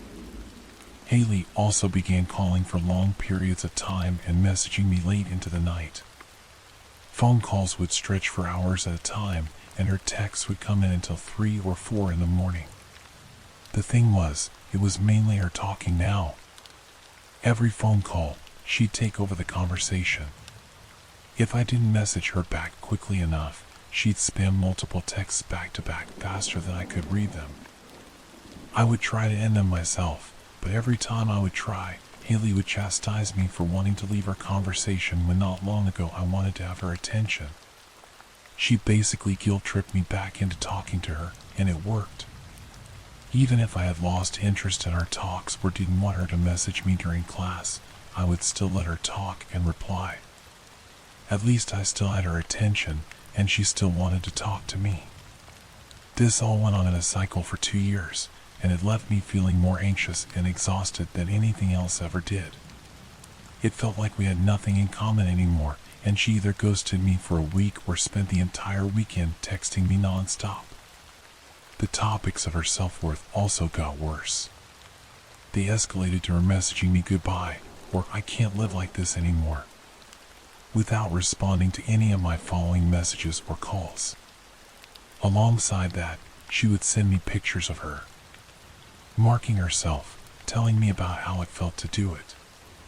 The sight of those messages would send me into panic attacks, and every time I would panic and message her after, I would be sent into tears. Not only that, the group chat with her other friends got worse. Arguments broke out frequently, drama and gossip spread like an oil spill, and it led to people being blocked/unblocked almost every few days. I hated talking to them. They began ganging up on me in messages, and Haley was often the first one to make rude jokes about me that they would all laugh at. I began getting sick of it and would stop messaging and calling both Haley and her friends, despite her begging me to. One late night, while the group was in an argument over text, I hit my breaking point. I was tired of all the drama and them treating me badly all the time. So, I messaged the group chat that I had enough of them and privately messaged Haley that I needed a break. Then I left both chat rooms, blocked everyone I talked to, deleted my messaging account, and deleted the site from my computer's history. Once it was all over, I felt like I had been freed from some kind of prison, and all I could do was cry in relief and euphoria over the whole thing being over. I later found out that all of the pictures Haley had sent me were stock images and photoshopped. I also found out from a bit of digging through her background that a lot of things didn't add up. I learned that she was actually a lot older than what she originally told me, at least 6 years older than me. Meaning that when we first met, when I was 14, she was about 20 years old. Many things from our interactions still haunt me, especially the picture of her marks and her scathing self-deprecating messages. For almost 3 months, I would have nightmares about Haley getting back in contact with me and what she would say or do to me. I have many better friends now, and I am absolutely certain I will never have to hear from Haley again. But sometimes, I still wonder who that woman really was and what it was about me that she was interested in. Hopefully, I won't ever find out. So, to Haley, if you somehow ever find this story, let's not meet again. Edit. For clarification, the pictures she would send me when we would message each other were all pictures of her friends and family, places she claimed to have been to, and items she owned. A few weeks after I blocked Haley, I found them stored on my computer. I got curious, so I reverse image searched the pictures she sent me, and they were all stock photos. Every result I found from her picture led back to a stock photo site, with the only difference between them being that she cropped out the logo of the site from the pictures. Basically, I was lied to a lot. Creepy cage in the woods. At the time, I was a 20-year-old female, and I had just moved alone to a small town in upstate New York. I had grown up in another, slightly larger town, about 60 miles away, and just wanted a new start. I loved camping and often go camping in the Adirondacks, but at that time, I hadn't yet made friends to go camping with, so I wasn't going to venture into the real woods alone. Down the road from me, I had been walking and found an area where the power lines cut through a wooded section. The The power lines were perpendicular to the road. It was near a house, but far enough to the right of the house where I thought people wouldn't mind if I walked up the trail that the power lines make. Not sure about other countries, but in the US, they keep power lines clear in case maintenance is necessary. So, I wandered up there, noticing how it was actually pretty deep woods and I could get far enough from the house that I saw on the road that they couldn't possibly think I was trying to break in or anything. Bing! Idea! I could go camping up here. It's secluded enough to give the real woods experience, but close enough to the road that I wouldn't be in real danger from wildlife or anything. Okay, sweet. So I did. I set up camp in this little clearing that I accessed by climbing the hill, following the power lines, then turned left onto what seemed to be a deer trail. Deer are everywhere in New York. Then, I came upon this really nice, flat, grassy clearing. I built my fire off to the side, after making sure to clear the dead wood, etc. I felt really smart and independent. It was creepy to sleep in the woods alone, as I had always had at least one camping companion, but whatever. The next day, I decided to wander further down the path to see where it led. I walked for about a half hour, and I could see some fields on the right, but they were in the distance, and there was a fence between the fields and the path. So again, I figured people couldn't be mad at me being here. Then I came across another path, heading to the right. I followed it. A couple of feet in, it curved slightly, and there was an old van on the left of the path. Well, that's strange, but it was about 1 p.m., near noon anyway, broad daylight, birds were chirping, so I felt no danger. I went up to the van, which had obviously been there for a very long time. It was 70s style, made me think of the Scooby-Doo van, and was overgrown with weeds. There were streaks of brownish red going down the side from the bottom of the doors. I looked in and saw what appeared to be old bedding in the back, but it was all shredded. The curtains in the windows were shredded, and the clothing strewn about looked like it was from the 70s or early 80s. I still felt no danger signs.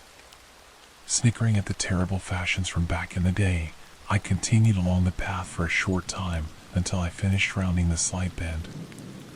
I stopped dead in my tracks. Finally, my reptile sense, or whatever you want to call it, woke the hell up and started screaming at me, full volume. Up ahead, there was a creepy doll hanging from the trees. By its neck. With a rope, not just stuck in the trees. Just to the left of that, there was an old garage, overgrown with weeds. To the right of it, though, there was this huge cage-like structure, easily big enough to hold a full-sized man. It seemed to be made up of pipes and other long metal objects, just kind of welded together. Some were up and down, some were across, and the squares they made weren't big enough to fit my head through, not that I tried. It had 4 sides and a ceiling. It had other creepy dolls hanging from it. It also had reddish-brown stains running down the sides, just like the van. Further, behind it, there was a run-down house. Creeped out as all hell, I just turned tail and ran. I am not a runner. I am a chunky girl. I had smoked for 6 years at that point, and I do not run. But I ran that day. I don't even remember the run. I just remember coming upon my campsite, grabbing my tent in one swoop as I ran past. Luckily, I had put my things into the tent, ripping it out of the ground as I continued running. I left my cooler, my food, behind. Never went back for it either. I dropped the tent stakes somewhere along the way, and I had to repair rips in my tent. I tore down the hill. I'm still surprised I didn't break my neck, jumped in my car, and sped home. I locked all my doors, then paced my house, going, what the heck? What the heck? What the heck, for hours. It's been 11 years since that incident, and even typing it now makes my hands shake. I now live almost 1,400 miles away, but I still just made sure my doors were locked. They are. The crazy thing is, it wasn't in deep woods. Maybe in the 70s it was though, who knows. As it stands now, though, there are people living within a short walk of this place. And no, I know you're going to ask, no, I didn't call the cops. I can't really articulate why. My best analysis, looking back, is that I didn't want that creep to come find me. I should have, yes. You are right. I am hoping that it was just an old crime scene, not some sick person who still keeps people in cages in the woods.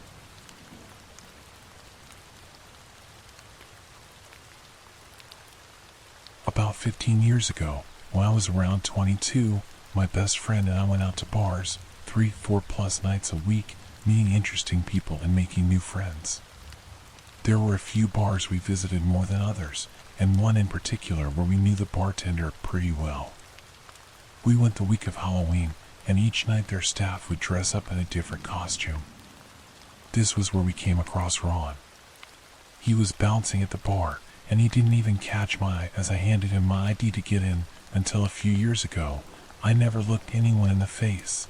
I had to force myself to do it.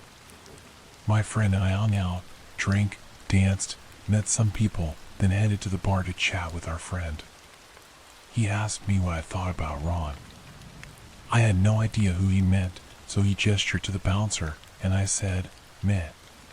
He was older looking, very muscular, turned out to be a major gym enthusiast. I was around 22, dressed in black, skulls, and platforms. He didn't seem my type on the outside, but our bartender friend vouched for him, saying he was a really cool guy. He asked if he could give Ron my number, and I figured it would be okay. I heard from him the next day, and he wanted to hang out. At the time, I lived with my uncle and aunt, a pastor and his wife, so he invited me to meet at his place, and we would just go have a casual hang somewhere, simple, middle of the day chill. I got there, and his apartment door was wide open. His much better looking, married, and closer to my age, best friend was there. He seemed nice enough, and I didn't feel unsafe, as they left the door wide open, and again, my bartender friend had vouched for him.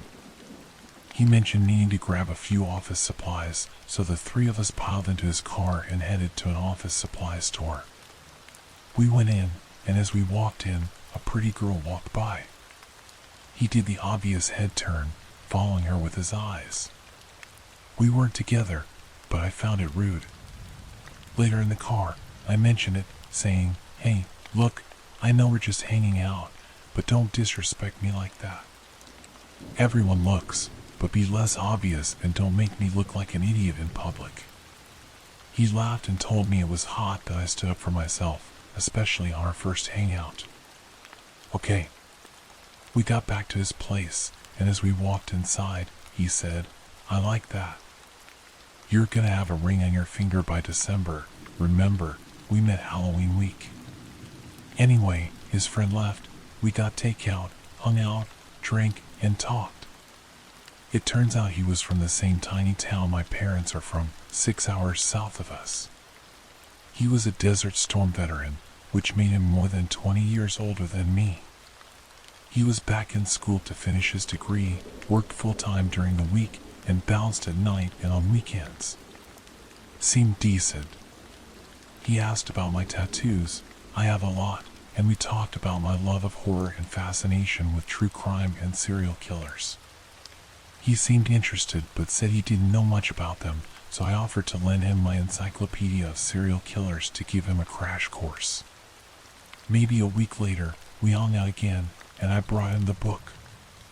We hung out multiple times, and I even stayed over a few times. One day, we were hanging out, day drinking heavily, when he said something that felt very much like he was getting way too comfortable too fast, like telling me to do something. I told him not to speak to me that way and turned to walk away when my head jerked back. He had grabbed my hair at the base of my neck.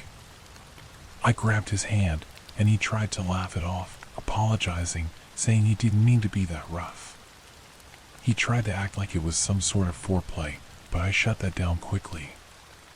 I wanted to leave, but was already very buzzed, so I just sat down. He said he was going to do some work, and I thought I'd let the buzz wear off, head home, and never talk to him again. While I sat there and he worked, he suddenly decided to tell me in graphic detail about his favorite serial killer from the book so far and why. The way he was talking about it felt off, but again, I was just waiting for my buzz to wear off. He started working on a sociology assignment about urban legends. He played videos with creepy, disturbing content, which started to creep me out. I realize now that I felt that way because I didn't feel safe with him.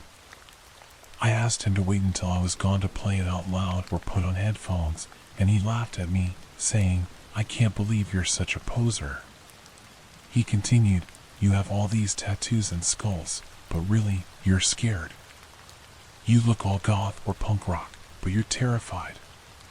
He laughed this unsettling laugh, clearly enjoying the fact that I was creeped out. I didn't want to drive even mildly buzzed, so I told him that his reaction was really scaring me. I love scary things, but I realized that he was enjoying watching me squirm in a very sick way. He seemed to love it. His face became completely serious as he suddenly told me that he had his machete under his mattress. I looked and saw the handle barely sticking out. He told me he could make me disappear, and nobody would ever find my body. In that moment, my adrenaline kicked in. I grabbed my bag and ran to my car. He lumbered slowly behind me, laughing, telling me not to leave. I was stone cold sober at that point, thanks to the adrenaline, started my car, took off, and parked about 2 minutes down the road by the mall to calm down. I called my friend and unloaded everything. For the next week, he texted and called me over and over, switching between begging me to give him another chance and berating me, calling me a poser and a fake. I told our bartender friend, and he couldn't believe that Ron had done all of those things. He only worked with him a few more times, and they didn't talk. Ron set his sights on someone new, another girl in her early 20s. Her family owned the Vietnamese restaurant in the same strip as the bar. The bartender told us that Ron had just started seeing her, and she ended up pregnant almost immediately. I asked the bartender to warn her or give her my number, but he never saw her again. I hope and pray she didn't get stuck with Ron, and every time I'm in that area, I pray that I don't run into him again. He can keep the encyclopedia. I just hope he hasn't picked up any tips from it.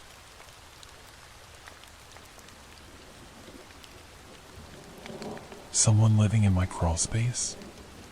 Okay, first, let me say I debated about posting this here because I may be overreacting about a few weird things that have happened in the last couple of weeks here in my house. But then I decided to go ahead and post it anyway and see what y'all think about it. Please tell me if I'm overreacting.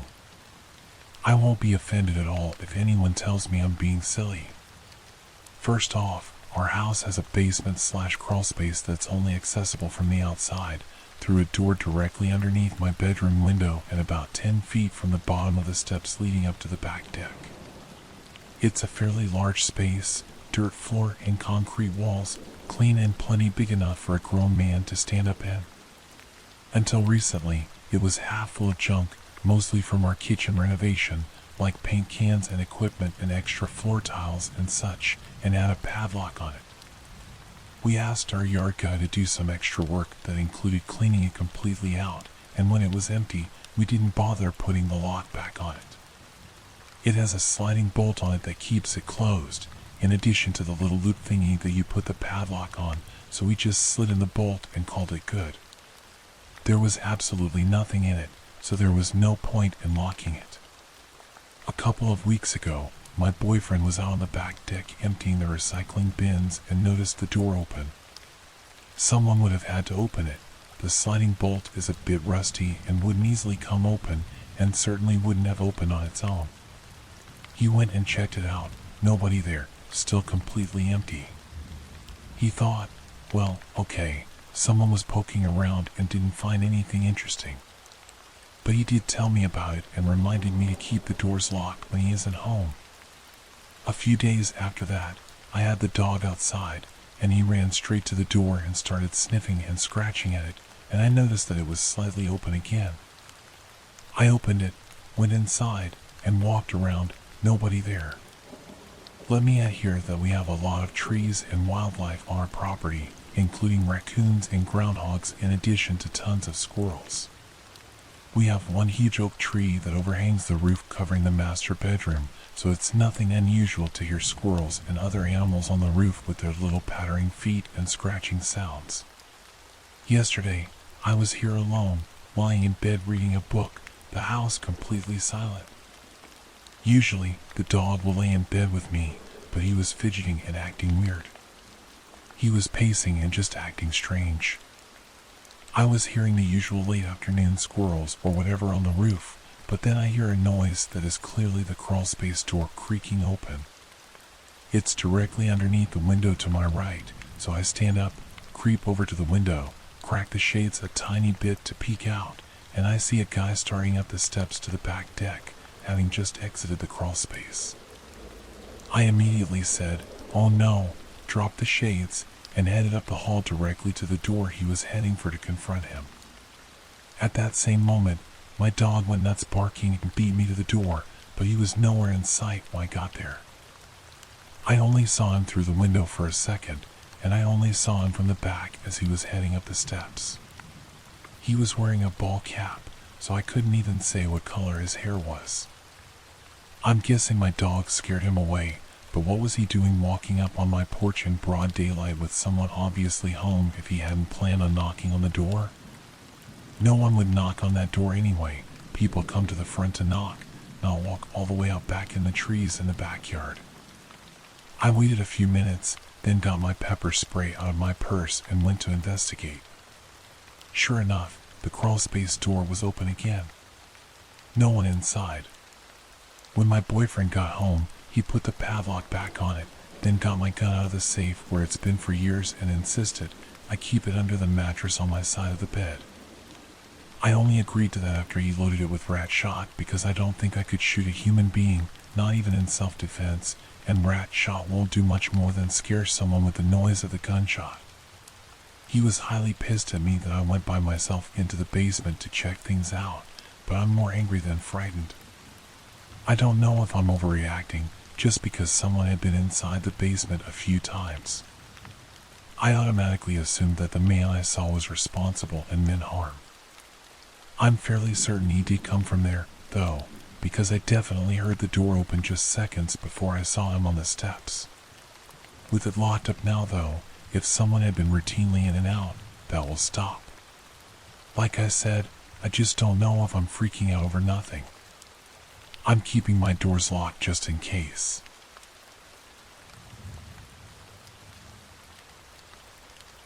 Weird Dairy Queen encounter.